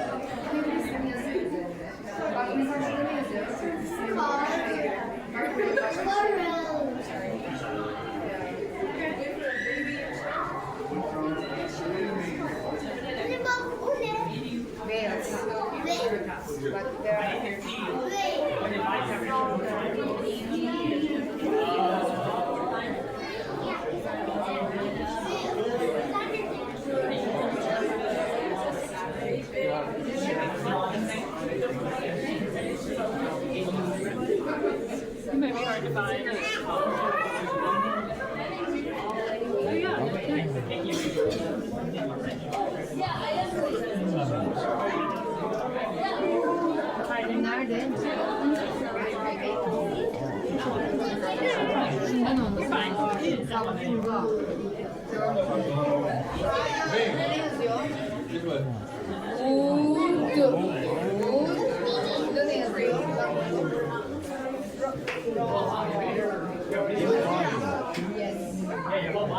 Look at my head.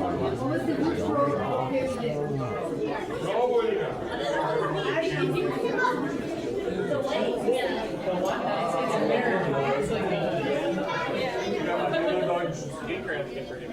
I know, but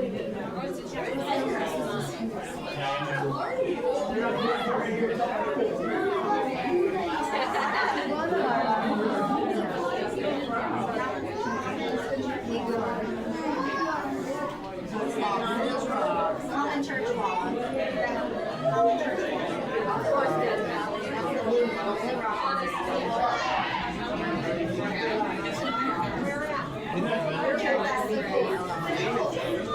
Yeah, I know, right there. You're two.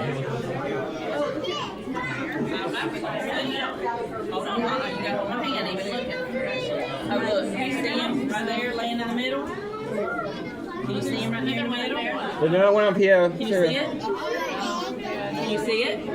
And there's one up there on this top shelf.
We're doing that.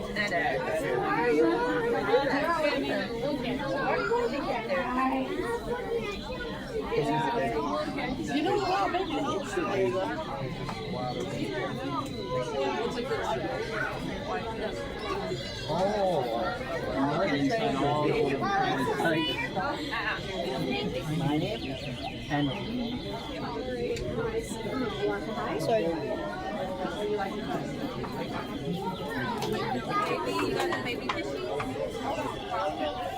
The ones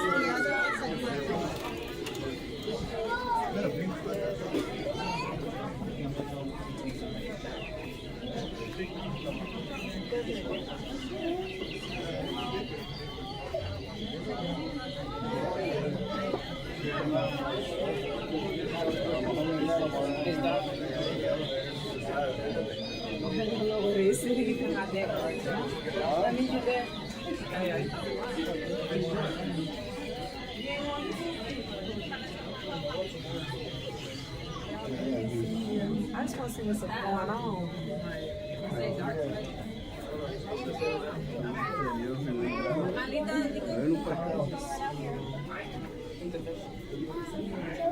And we'll get able to come out. Nico, wait. Sorry, it's just my little one. Doesn't know about See the fish?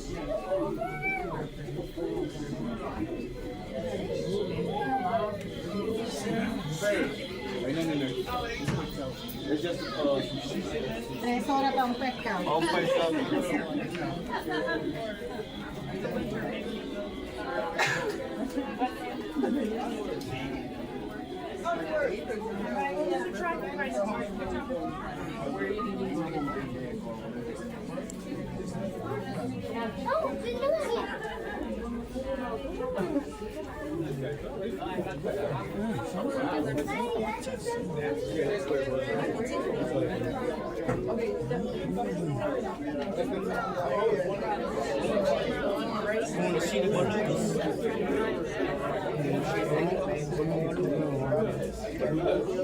I've always wondered what the tanks look like right here. The Beluga.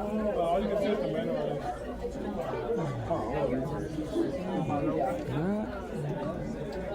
No, remember that little thing you said? You can usually see the wheels on the tail. It's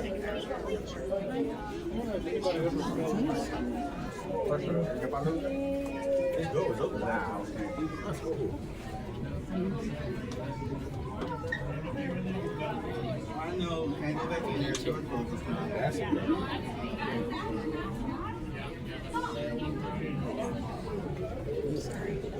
Hey, dude, that's what the top of the tank that's what the top of the tank looks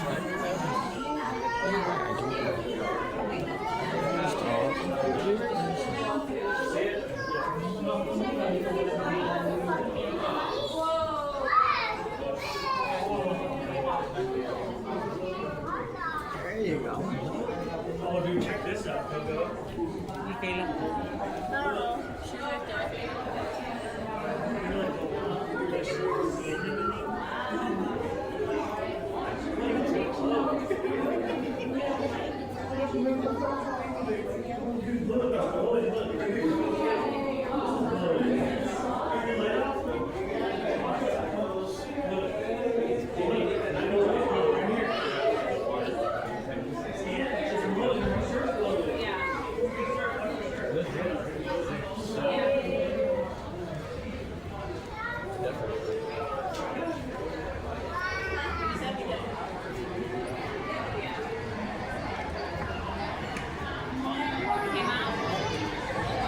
Welcome, beach lovers, to the Dolphin Coast Theater presented by Margaritaville Vacation Club by Wyndham. As you move around the theater, watch your step as the floor and stairs may be wet. As the presentation begins, please refrain from walking along the front aisle. Any movement near the acrylic windows could distract the dolphins and affect the presentation. Same goes for flash photography. Let's give them the undivided attention they deserve. Now, if you need to make a quick getaway, head towards the stairs, seek out one of our friendly ushers at the top aisle of the theater. They'll be ready to assist you and make sure everything's A-OK. And finally, as the presentation comes to an end, we kindly ask that you remain seated until our ushers give you the signal to rise and go with the flow, as each section makes their way out of the theater.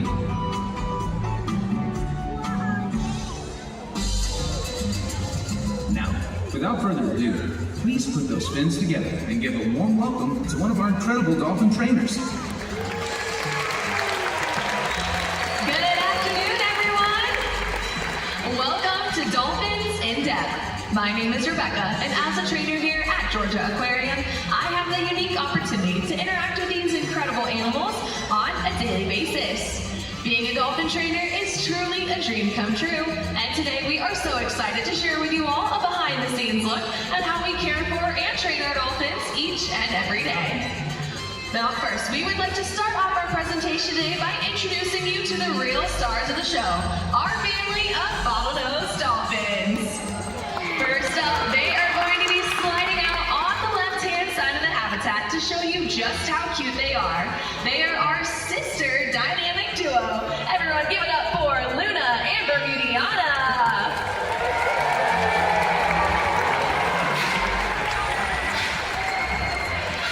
Up next, they're going to be coming front and center to give you a dolphin-style wave hello. These are 3 of our females, and they include our youngest dolphin at 11 years old and our oldest at 35 years young. This is Coquina, Lily, and Roxy.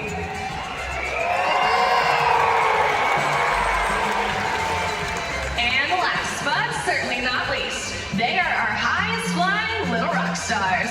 Soaring their way into the spotlight, this is Kamala and Phoebe.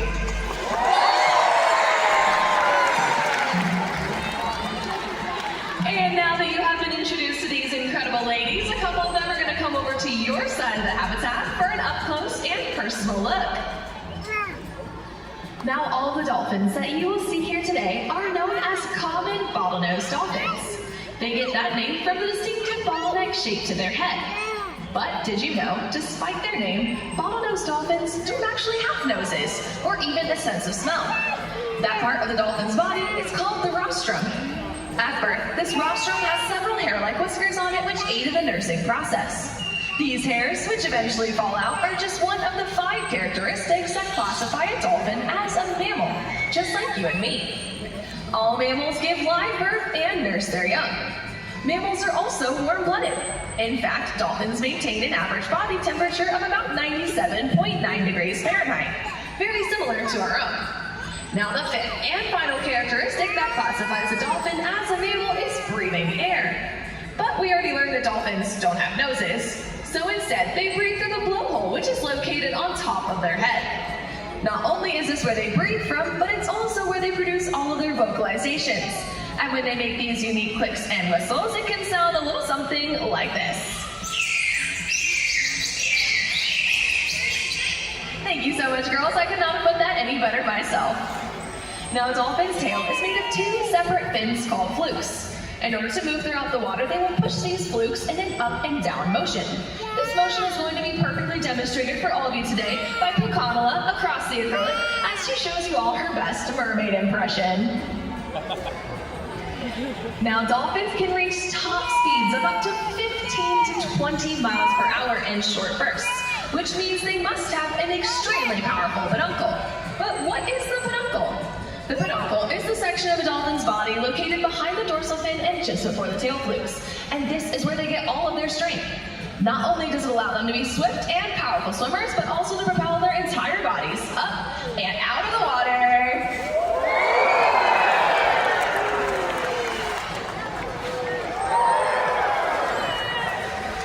How about a round of applause for our incredible female dolphins for getting our show started today. Now, it was seeing behaviors like these that first inspired me to become a marine mammal trainer. And now I have the incredible opportunity to share these animals with all of you every day and hopefully inspire you to care about them as well. Now for this next part of our presentation, we're actually going to be bringing out a member of the audience onto stage, and they're going to get the chance to meet some of our dolphins and show you all what it looks like to meet a dolphin for the very first time. Now, one of our most important things that we have as trainers is building relationships with our dolphins. So for this next part of our presentation, our trainer is going to join us out here with a guest who is going to showcase what this relationship building process looks like. As trainers, we will spend the first year just sitting poolside getting to meet our dolphins before we ever enter the water with them. Now I'd like to turn over the microphone to my fellow trainer Megan and her new friend.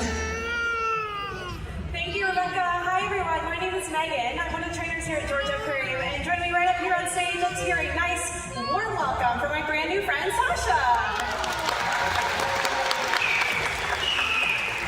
Now, Sasha's going to get the incredible opportunity to see what it's like to be a dolphin trainer right here at Georgia Aquarium. How does that sound? Pretty great, right? All right, why don't we go ahead and step down into the slide out. Please be careful. It's a little slippery. Sasha, are you a good swimmer? Perfect. It's only 30 feet down to the bottom. Just kidding. Don't worry. We are not going swimming today. Instead, we're going to say hello to a few of our incredible female dolphins, right? Have you ever met a dolphin before? No, so this is pretty special, right?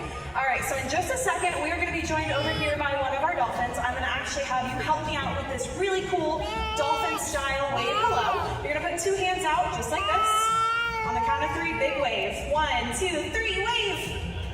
Nice job, this is for Mediana. All right, that was pretty incredible, huh? Well, now that formal introductions are out of the way, I think it's time for you to start building a relationship with her, okay? So we're gonna go ahead and have you lean on down. You wanna give her a back rub? Yeah, go for it. Nice job, you see your dorsal fin right here. What do you think she feels like? Like a stingray. Okay, really soft. Yeah, I think one of the funniest answers I ever heard was a wet hot dog. Pretty silly, huh? You can go ahead and keep giving her a nice little back rub. Now, Sasha, how old are you? 10 years old, double digits. That's incredible. You know why? It's time to get a job. Her eyes just got really wide. All right, well, go ahead and stand up for me. I'm just kidding, but have you ever thought about what you might want to be when you grow up? A dolphin trainer? Oh my goodness, Bermudiana, what do you think about that? Big fan, that's incredible. Well, I tell you what, I'm a dolphin trainer. And we got some dolphins right here. You want to start working on some of your skills? Sure? Yeah, I love that. Okay, so we've got Luna here joining us. She's really good at mimicking everything that we do. Okay, so I'm going to have you stand right over here. On the count of 3, you are going to spin your whole body in a circle. Let's see what she does. You ready? Start spinning. Nice job, she's dancing with you! Okay, so you noticed that when you spun, Luna spun. That's right. What do you think would happen if maybe you jump up and down? Do we think she'll jump up and down? Do you want to try it? All right, I think Luna does too. Go ahead and step right here. Nice job. 1, 2, 3, start jumping. Oh no, wait. Oh my goodness. She was not jumping, was she? She was trying to get you wet. I had no idea that that would happen. Well, I tell you what, it's only fair that you splash her right back, right? We've got Bermudiana over here. Go ahead and reach your hands in the water. Start splashing. You gotta win. Oh my goodness. Nice job. All right, I think I set you up for that one because a splash fight with a dolphin is one that you are never going to win. But I tell you what, now that you're looking more like a dolphin trainer, how would you like to feed our dolphins just like a trainer? Sound good? Do you know what they like to eat? Fish, that's right. I'm gonna have you go ahead and hold out your right hand for me. And I'm gonna make sure that you get a very good grip on this fish. You're welcome. All right, go ahead and toss it right there into Bermudiana's mouth. Nice job, you're a natural. All right, so we like to say that fish is the gift that keeps on giving. Do you know why? Smell that hand. My thoughts exactly. All right, well, don't worry, I've got a dolphin trainer secret. It's gonna help you get rid of that smell every time. You just do exactly what I do, okay? 2 hands out. Smack them together and rub them around. Faster the better. Come on. It's not going to work if you don't do it.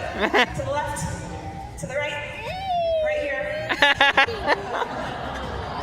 Oh, your beautiful sweater. Did it work?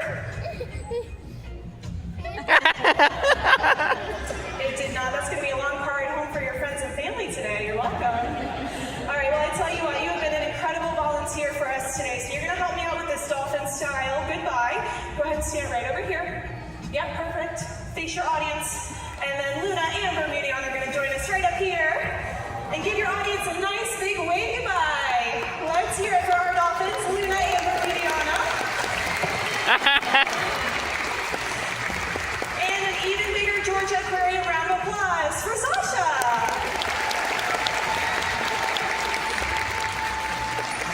Thank you so much, Megan and Sasha, for showing us what those relationships look like with our dolphins. Now, once we have built these relationships with our dolphins, that is when we can begin to teach them new and more complex behaviors. But you might be wondering, how do we train our dolphins? Well, we train using something called positive reinforcement. This means we ask our dolphins for a behavior we would like to see, and then we reinforce or reward them with things that they like. Now, when it comes to training individual behaviors, we're going to break down each individual behavior into successive approximations. Now, this is just a fancy word for baby steps. So every single behavior that you see in our shows, we will break down into smaller steps and teach them over time. Now, one of the first behaviors that we will teach any of our dolphins is something called a target. Now, to target simply means to touch, so we will train our dolphins to target or touch their rostrum to our hands. Once they understand this, we can transfer that behavior onto a target pole, which you'll see Trainer Morgan has over in front of you guys. Now, she is being joined by one of our dolphins, Phoebe, and they're going to demonstrate how we can use these target poles to train or shape different behaviors. So Morgan wanted to ask Phoebe to do something that looked like a head shake yes. All Morgan has to do is move that target pole in an up and down motion. Similarly, if we wanted Phoebe to look like she's shaking her head no instead, all she has to do is move that target pole side to side. Now we can also incorporate full body movement. So if Morgan were to turn that target pole in a full circle, Phoebe should show off her best dance moves. Well done, Phoebe and Morgan. Now for this next segment of our presentation, we're going to be showing you how we train a front flip. Now the first thing that we will teach any of our dolphins when they are learning this flip behavior is to do that 360-degree surface rotation. So we're going to be sending our youngest dolphin over to your side of the habitat to Trainer Morgan. And she's going to be using that target pole to direct her and how to do that rotation that will eventually become a front flip. So Coquina has joined Morgan on the other side. She's going to use that target pole to direct Coquina to turn all the way in a circle in several locations. Well done, Coquina! Now, once our dolphins understand that rotation motion, we can then fade the use of using that target pole to tell them how to do the motion, and just have a trainer to tell them where to do the motion. So, Trainer Steven is going to give Roxy, our oldest dolphin, that hand signal, and she's going to come over to Trainer Morgan and do that rotation, and then she's going to come to Trainer Taylor and do it again. Very well done, Roxy! Now, once they understand this, we can begin to fade those visuals out. But Roxy is still in this learning process, so we're going to try that one more time and make sure she really understands that she's supposed to do 2 at a time. So she does her one next to Morgan, and then she's going straight over to Trainer Taylor to do a second one. Very nicely done, Roxy! Now, once our dolphins understand this rotation at the surface, we can then teach them to do it above the water. And this is where we get that front flip behavior. Now, Bermudiana is still learning this behavior. She understands the motion, but we are teaching her where to perform this behavior. So she's going to be receiving her hand signal of what to do from Trainer Morgan at the glass, and then Trainer Taylor is going to use a target pole to tap the surface of the water to tell her where to do this front flip. So she's going to get that hand signal that tells her to do a front flip, and then Trainer Taylor's going to tap the surface, and Bermudiana should come up right there and do a flip. That was very well done for Bermudiana. Let's hear it for all the Beluga girls for that great training session. Now that was a great example of what our training sessions look like, and these training sessions are super important only is it where we teach them all these incredible behaviors that we can show you, but this is also a great way of providing them with physical exercise as we ask them to swim really fast or to jump out of the water, as well as mental exercise as they learn these different behaviors. We have found that our dolphins really find that learning process for these behaviors really reinforcing. But this is just one of the many different types of sessions that we can do with our dolphins throughout the day to make sure that every day is fun and different for them. We can also have play sessions where we just allow them to interact with their favorite toys like basketballs, footballs, buoys, and hula hoops. We can also have relationship building sessions like the one on the side that you got to see with Sasha, or even where we get into the water with our dolphins to build up those relationships even further. And then we can have husbandry sessions. Now these are some of the most important sessions we can have with our dolphins because this is where we teach them to voluntarily participate in their own healthcare. Our dolphins are trained to allow us to give them full body exams as well as to take voluntary samples from them, including a blood draw. Now we can train all of these incredible behaviors that you've seen here today and so much more because dolphins are some of the smartest animals on the planet. Here at Georgia Aquarium, we share our passion for our animals with all of you, our guests, in the hopes that it will inspire you to preserve the world that we all share. We believe that it's our responsibility to protect these animals, now and for future generations yet to come. With that being said, we'd like to take one final opportunity to demonstrate for you all the grace, beauty, and athleticism of these amazing bottlenose dolphins.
Georgia Aquarium. Thank you and goodbye, everybody.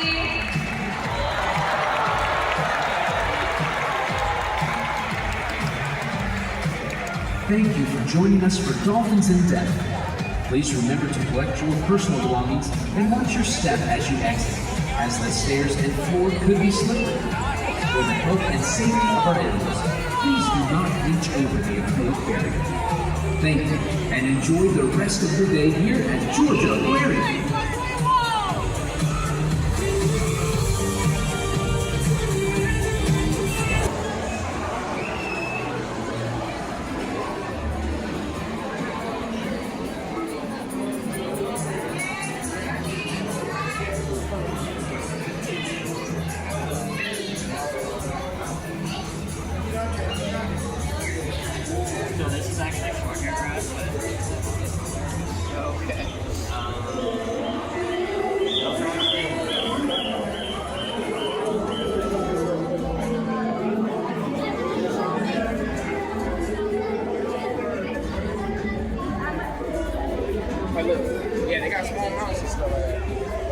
I went up in there, they'll definitely back up first.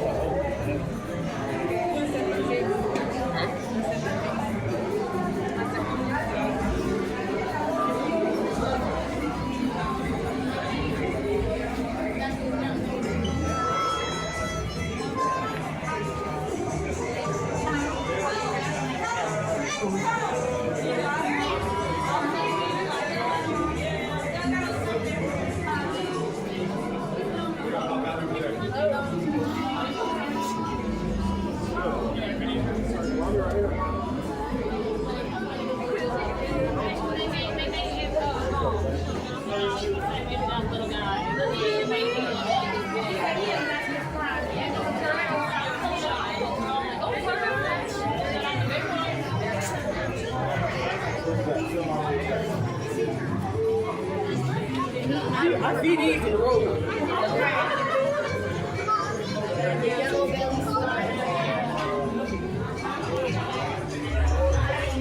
Okay, let's go down. This is a turtle and a tortoise. Let's go, let's go, let's go.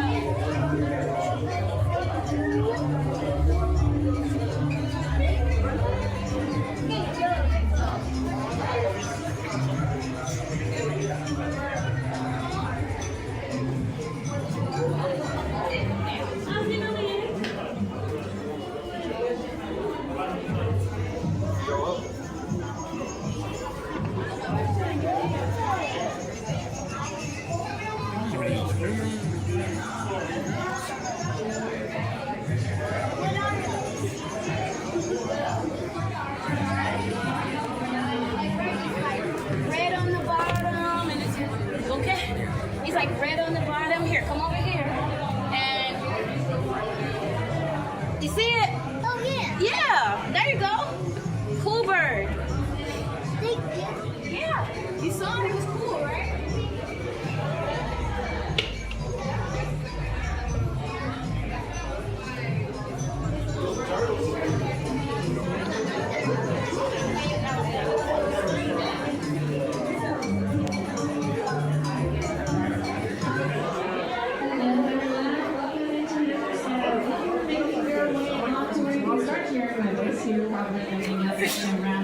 What we call African fish. So we probably started off on the South American side, traveling in foreign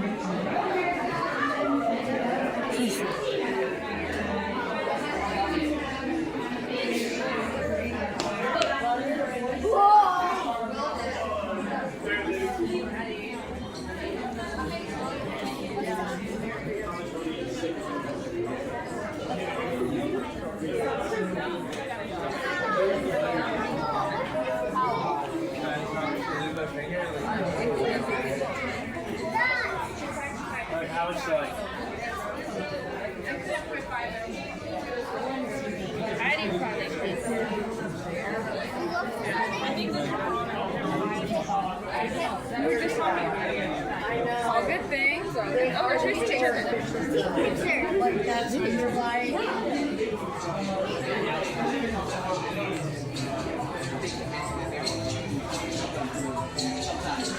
No, they're almost in. No, yeah, so they're in the aquarium right now.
Hello, friends, please form 2 lines. If you're trying to go on the moving sidewalk, head up to the left. If you are not going on that sidewalk, if you want to move your own arms, have anything with wheels, strollers, wheelchairs, please come over here to this right-hand side for me.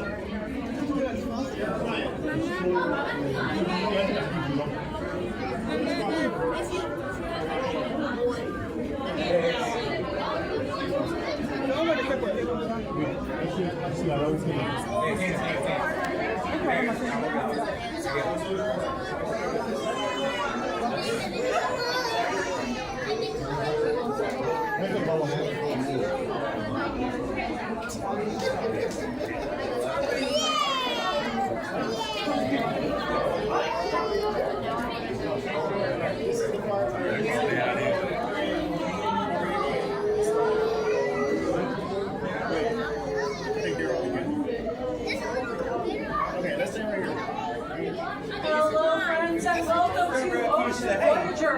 On the left-hand side, that is the line for our moving sidewalk. So if you're trying to go on that, please come up to the left. If you have strollers, wheelchairs, and want to move at your own pace, please come over here and head out to the right-hand side. Once you're in this tunnel, please keep swimming along for me at a slow and steady pace so we can get everyone through. Please don't stop inside the tunnel. Once you get past the tunnel, continue along. You will get to our viewing theater, which has plenty of seating for you to stop and enjoy the view there. This habitat is around the Lakewood football field, with this tunnel being about the 50-yard line, or halfway point for those of us who don't know sports. Please let me know if you have any questions. My name is Lynn, and we'll be able to riddle the time today in Ocean Voyager.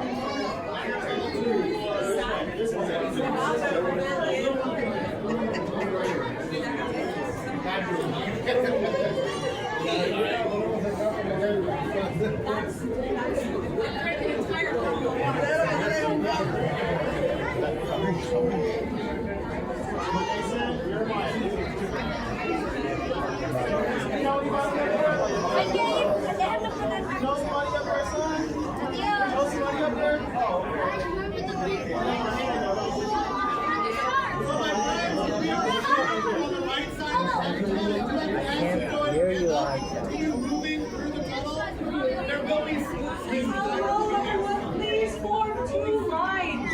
On the left for our moving sidewalk. If you want to remain in your place, if you have a stroller or wheelchair,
They're gonna be on this. They're gonna be on here.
Strollers gonna have to stay to the right, okay?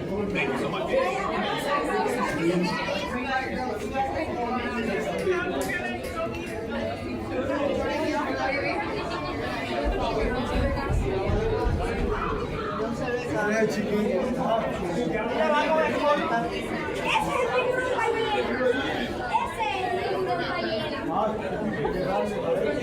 Now, folks, you'll also get a great view of the whale shark, an even better view of him. It's going to be at the end of the gallery. There's our giant theater window. You'll be able to see him there, too. Sí, sí lo puedes ver. Al final de la galería, por la mañana. Yeah, you know.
Oh, there's a big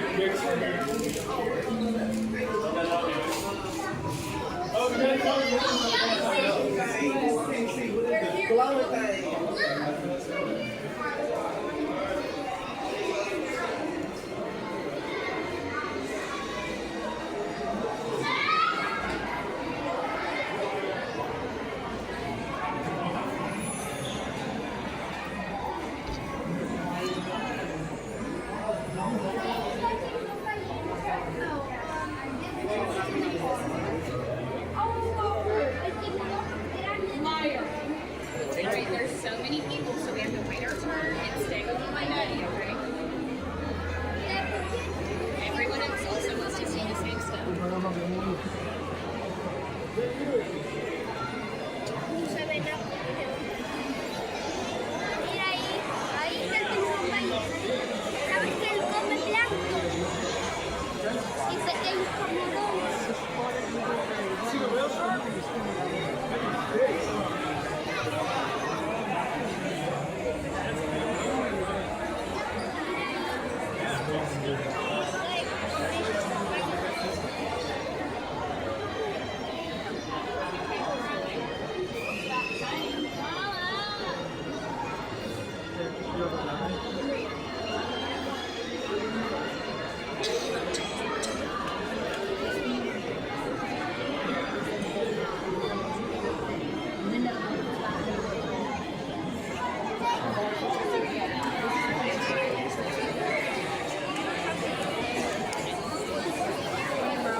Who's this one?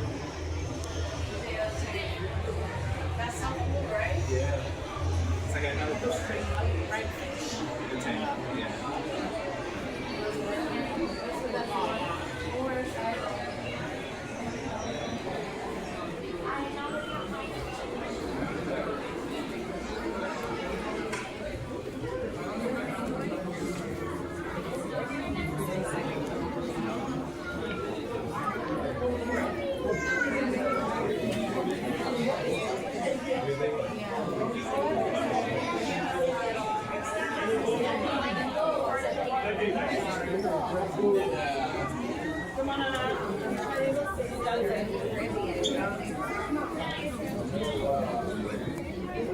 Native Pacific.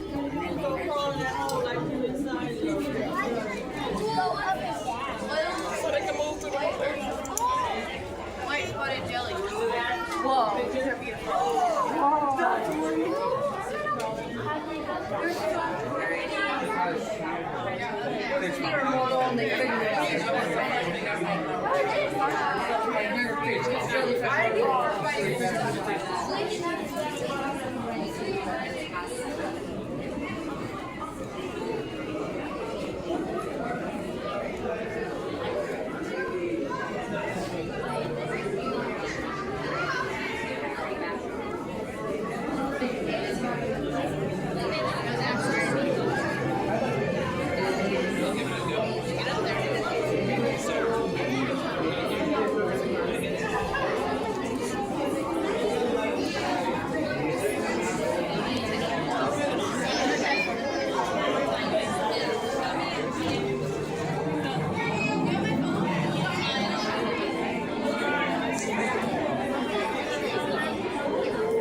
नहीं coral वो होता है ना चूना मट्टी चूना पत्थर वही जम जाता है समुद्र के नीचे तो वो कलरफुल हो जाता है oxidation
reservation thing.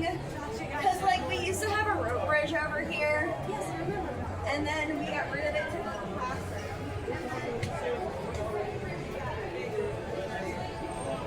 Come on, Mom.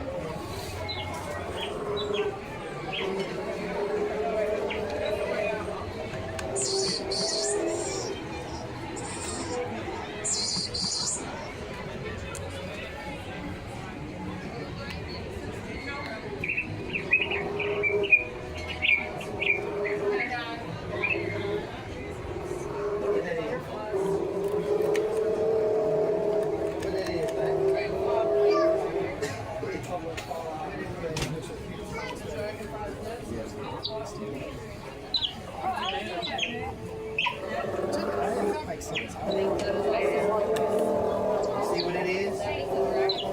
Give me that. That's trash. I'll buy you some more. Give me that. Girl, you better really make me show my butt. Come on. Big mommy give you butt. Big mommy give you butt. Let's go. I'll meet you girls down here. Okay.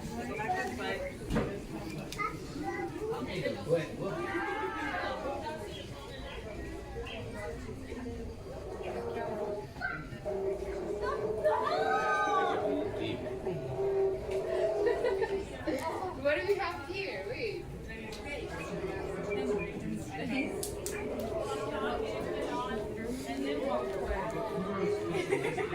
Oh, world's first.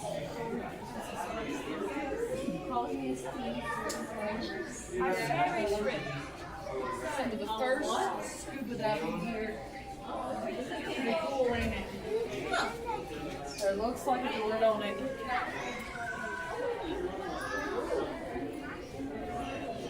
Which way? That way or this way? This way? Darn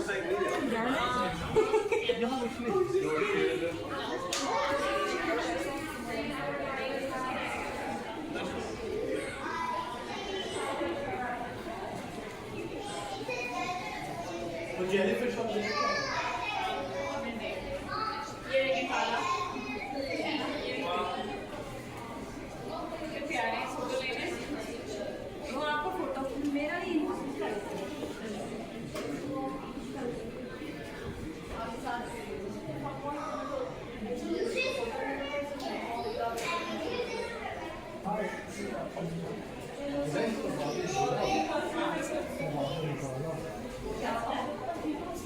here.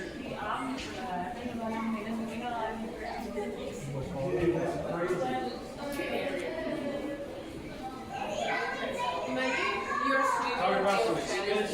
That thing is expensive.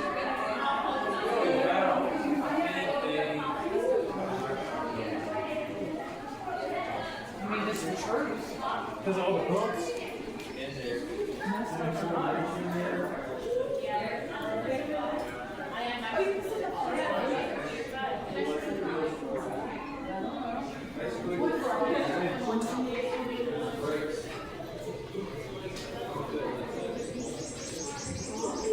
Is that bad? You ready?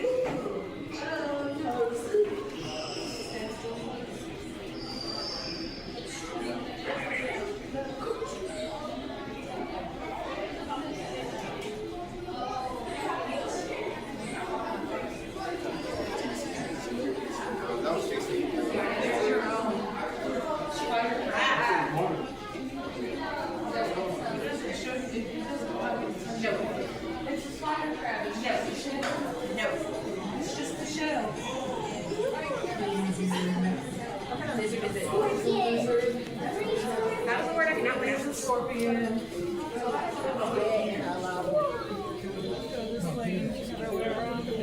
Bubbles. My bubble, my brine shrimp.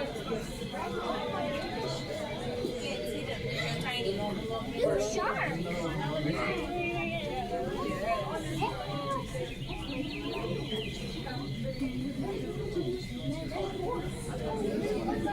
No, I don't.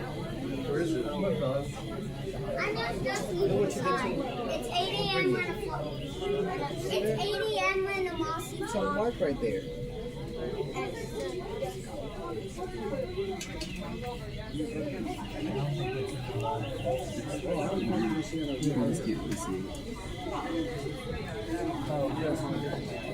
I did.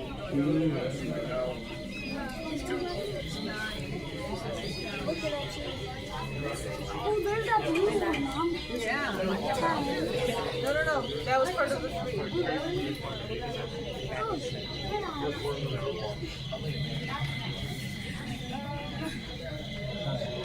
you're all the way.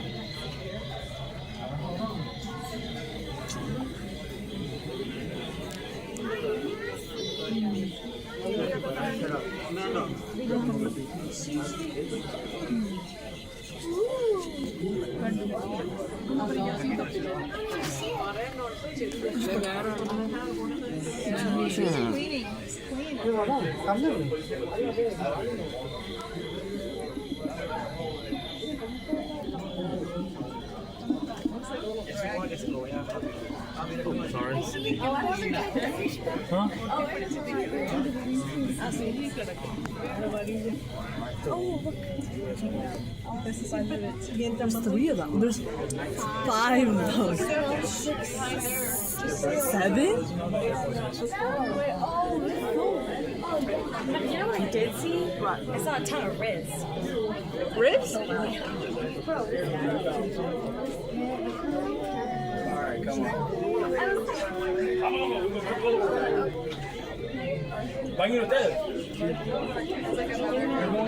Yeah. And then she like got in his face and she was hella down for it. She was like, I was like, okay. Wait, why are we getting this all day? I don't know. What is this? What's the matter? Oh wait, no, it's not. Glow.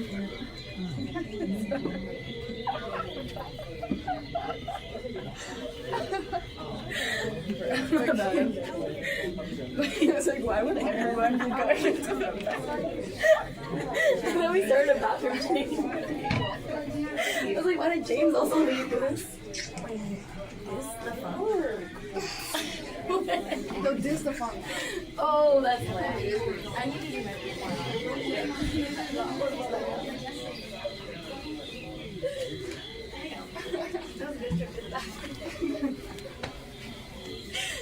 Oh my god.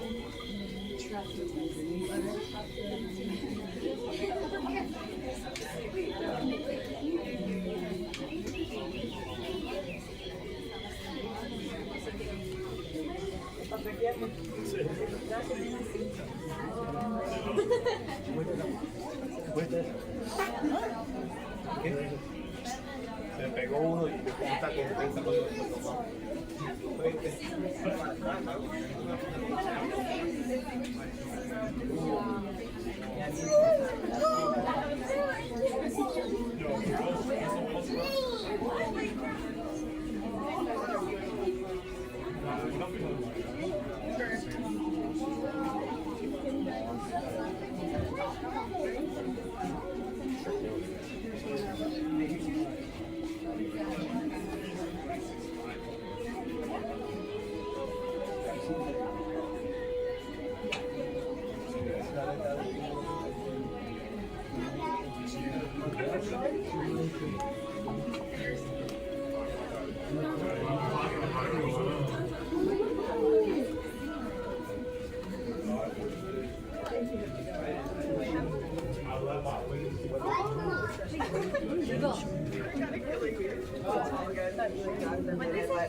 God forbid I let my wings shine. That's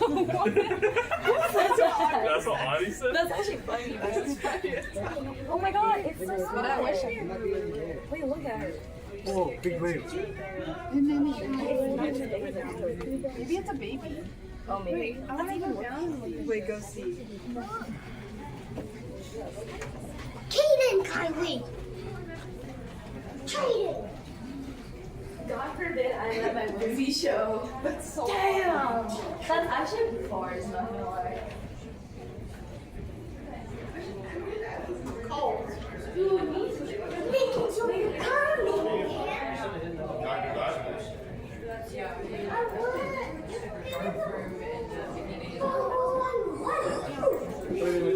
supposed to do what? Oh, What were you supposed to do? That's dope. ¿en serio?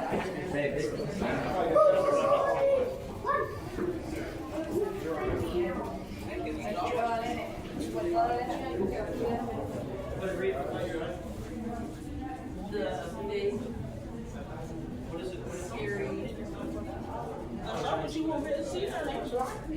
They should have a 5-minute move.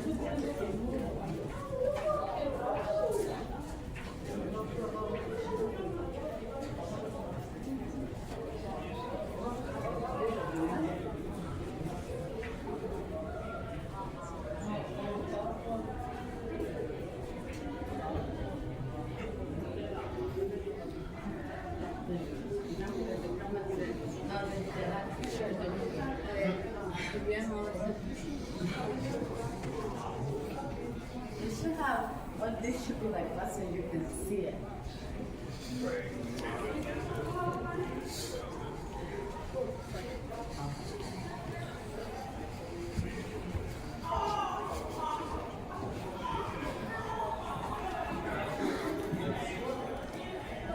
But there's not a lot of stuff.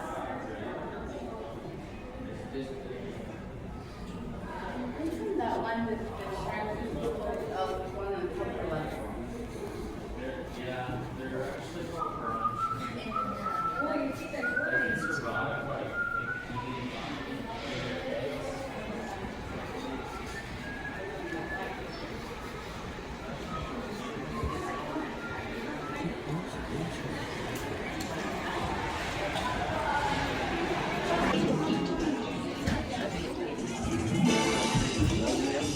Hello, all you wonderful animal enthusiasts, and welcome to today's live taping of Saltwater Showdown! Sponsored by Truist and filmed exclusively here at Truist Sea Lion Studios.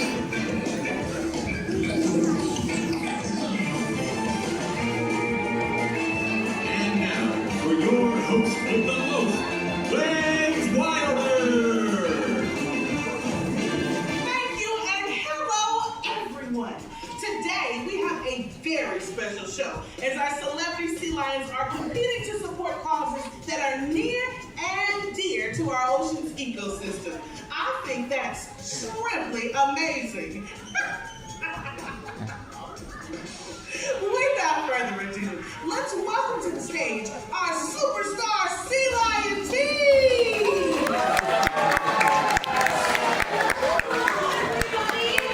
My name is Hannah, and first up, I would love to introduce my teammate, Peaches! Hello everyone, my name is Trisha, and next up we have Team Zappy. My name is Brittany, and I'm on Team Scarlet. That means that all the contestants, let's give them for the Sea Lion Stars.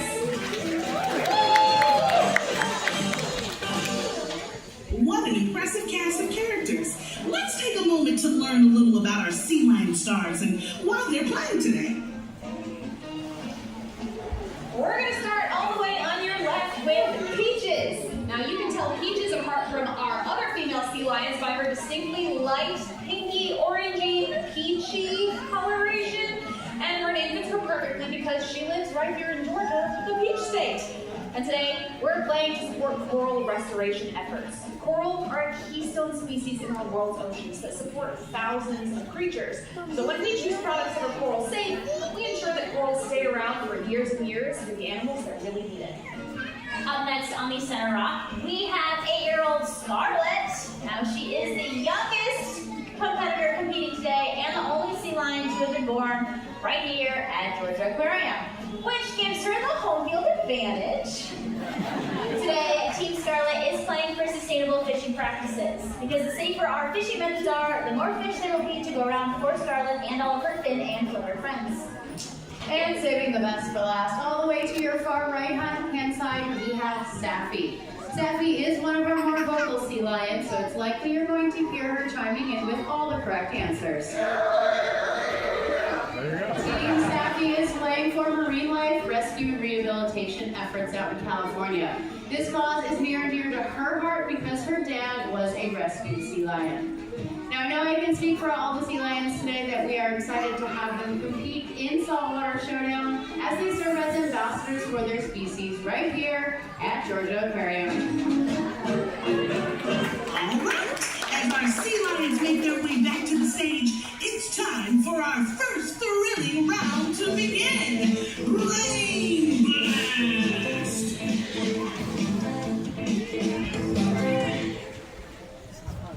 Question 1. What does the word pinniped mean? Oh, this one's an easy one. Pinniped is Latin for sea lion. Close, I guess. Pinniped actually means fin or flipper-footed. So, like, you're like halfway there. The members of the family of pinnipeds are seals, sea lions, and walruses. And oftentimes people confuse seals and sea lions. They are very close cousins and do look a lot alike. But we're going to show you a couple surefire ways to help you tell them apart. First is by looking at the sides of their head. You'll see that on your nearest sea lion, they have external ear flaps called pinnae. A seal simply has holes behind each of their eyes. Even though they have different ear structures, they both have excellent hearing above and below the water.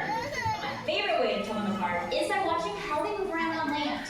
Sea lions come well equipped with a rotating hip bone. It gives them the ability to rotate those rear flippers up underneath them, allowing them to walk on all fours, which is great for walking forwards, but even better for taking things in reverse. Seals, on the other hand, lack that rotating hip bone, and they use their stomach muscles in a motion called the lumping. Now that looks a little bit different, but our sea lions have a pretty good impression of it, so let's check it out.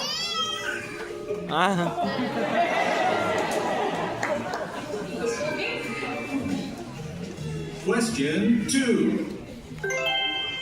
How many pounds of food do sea lions eat in a day? Oh, Team Staffy knows this one. It's kind of a trick question, believe it or not. It's about 5 to 8% of their body weight. So these three girls right here are eating about 8 to 10 pounds of food, but a male sea lion that could be up to about 800 or 900 pounds might eat about 30 or 40 pounds in a single day.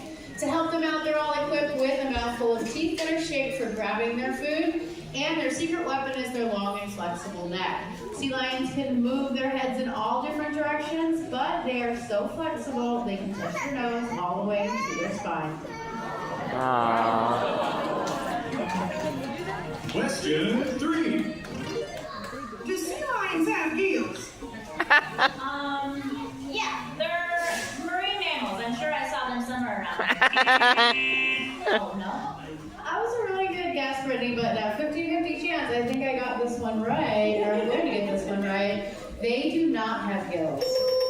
Sea lions are mammals, so they breathe air just like we do, and they have the ability to hold their breath for about 10 to 15 minutes if they would like to.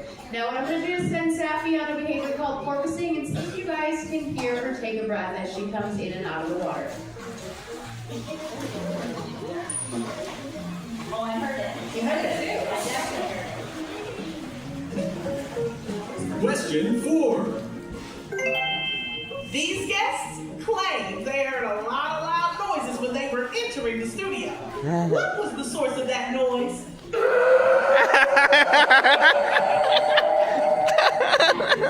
That was one of the noises. I'll go with the sea lion. I think that's probably the correct answer.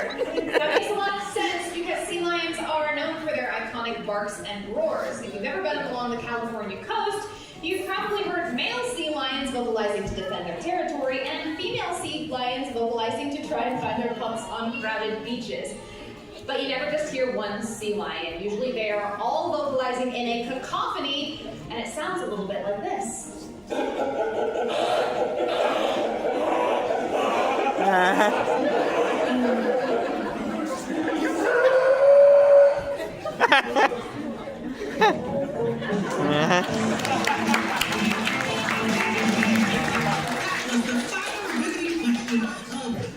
Brain blast.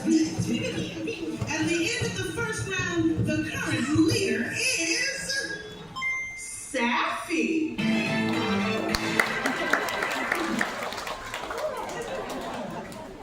Incredible! I did not know the answer to any of those questions. Thank goodness for our fantastic pinnipeds. When you have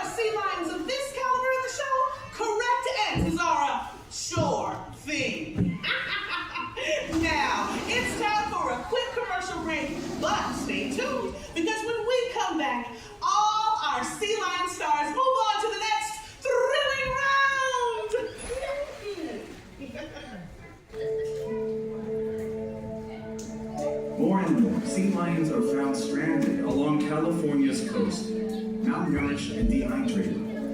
Rising temperatures and an increase in the frequency of extreme weather events are changing the world sea lions live in faster than they can adapt. While climate change continues to disrupt the delicate balance of our world's oceans, there are ways you can make a positive impact. Try taking reusable bags to the grocery store and drinking from a refillable water bottle. Every small action can make a difference. When we work together, we can help preserve the natural world for future generations of our aquatic friends. And we're back! Now that's the kind of messaging I can get behind. Okay, after an informative first round, let's kick it up a notch for round 2, huh? I hope you're ready to see our sea lions show off their strength, agility, and grace. In short line shuffle!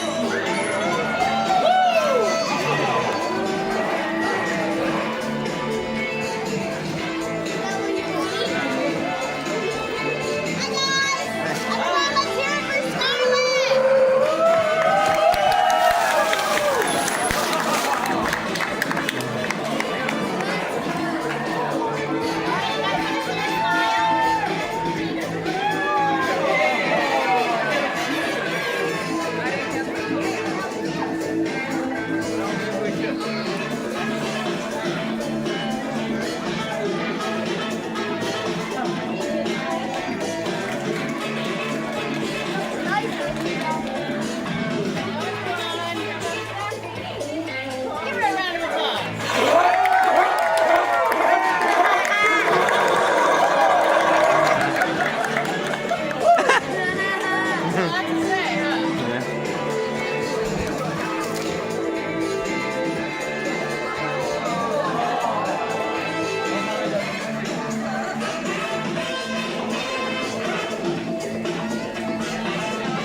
You all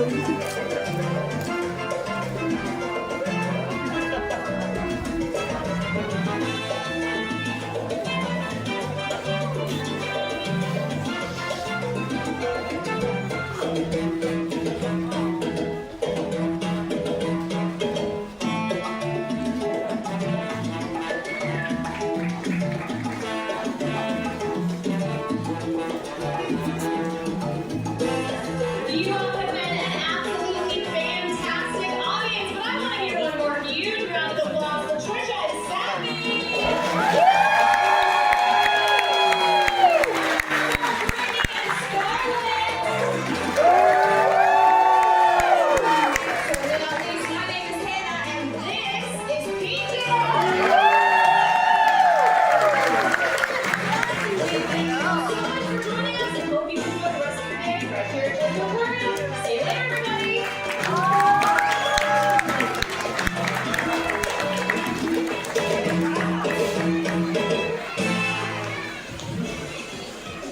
Thank you for making waves with us here at Truist Sea Lion Studios.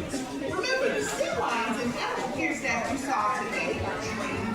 If you happen to come across a sea lion in the wild, respect their space and observe them from a distance. They thrive when undisturbed in their natural habitat. Thank you again, and have a fantastic day here at Georgia Aquarium.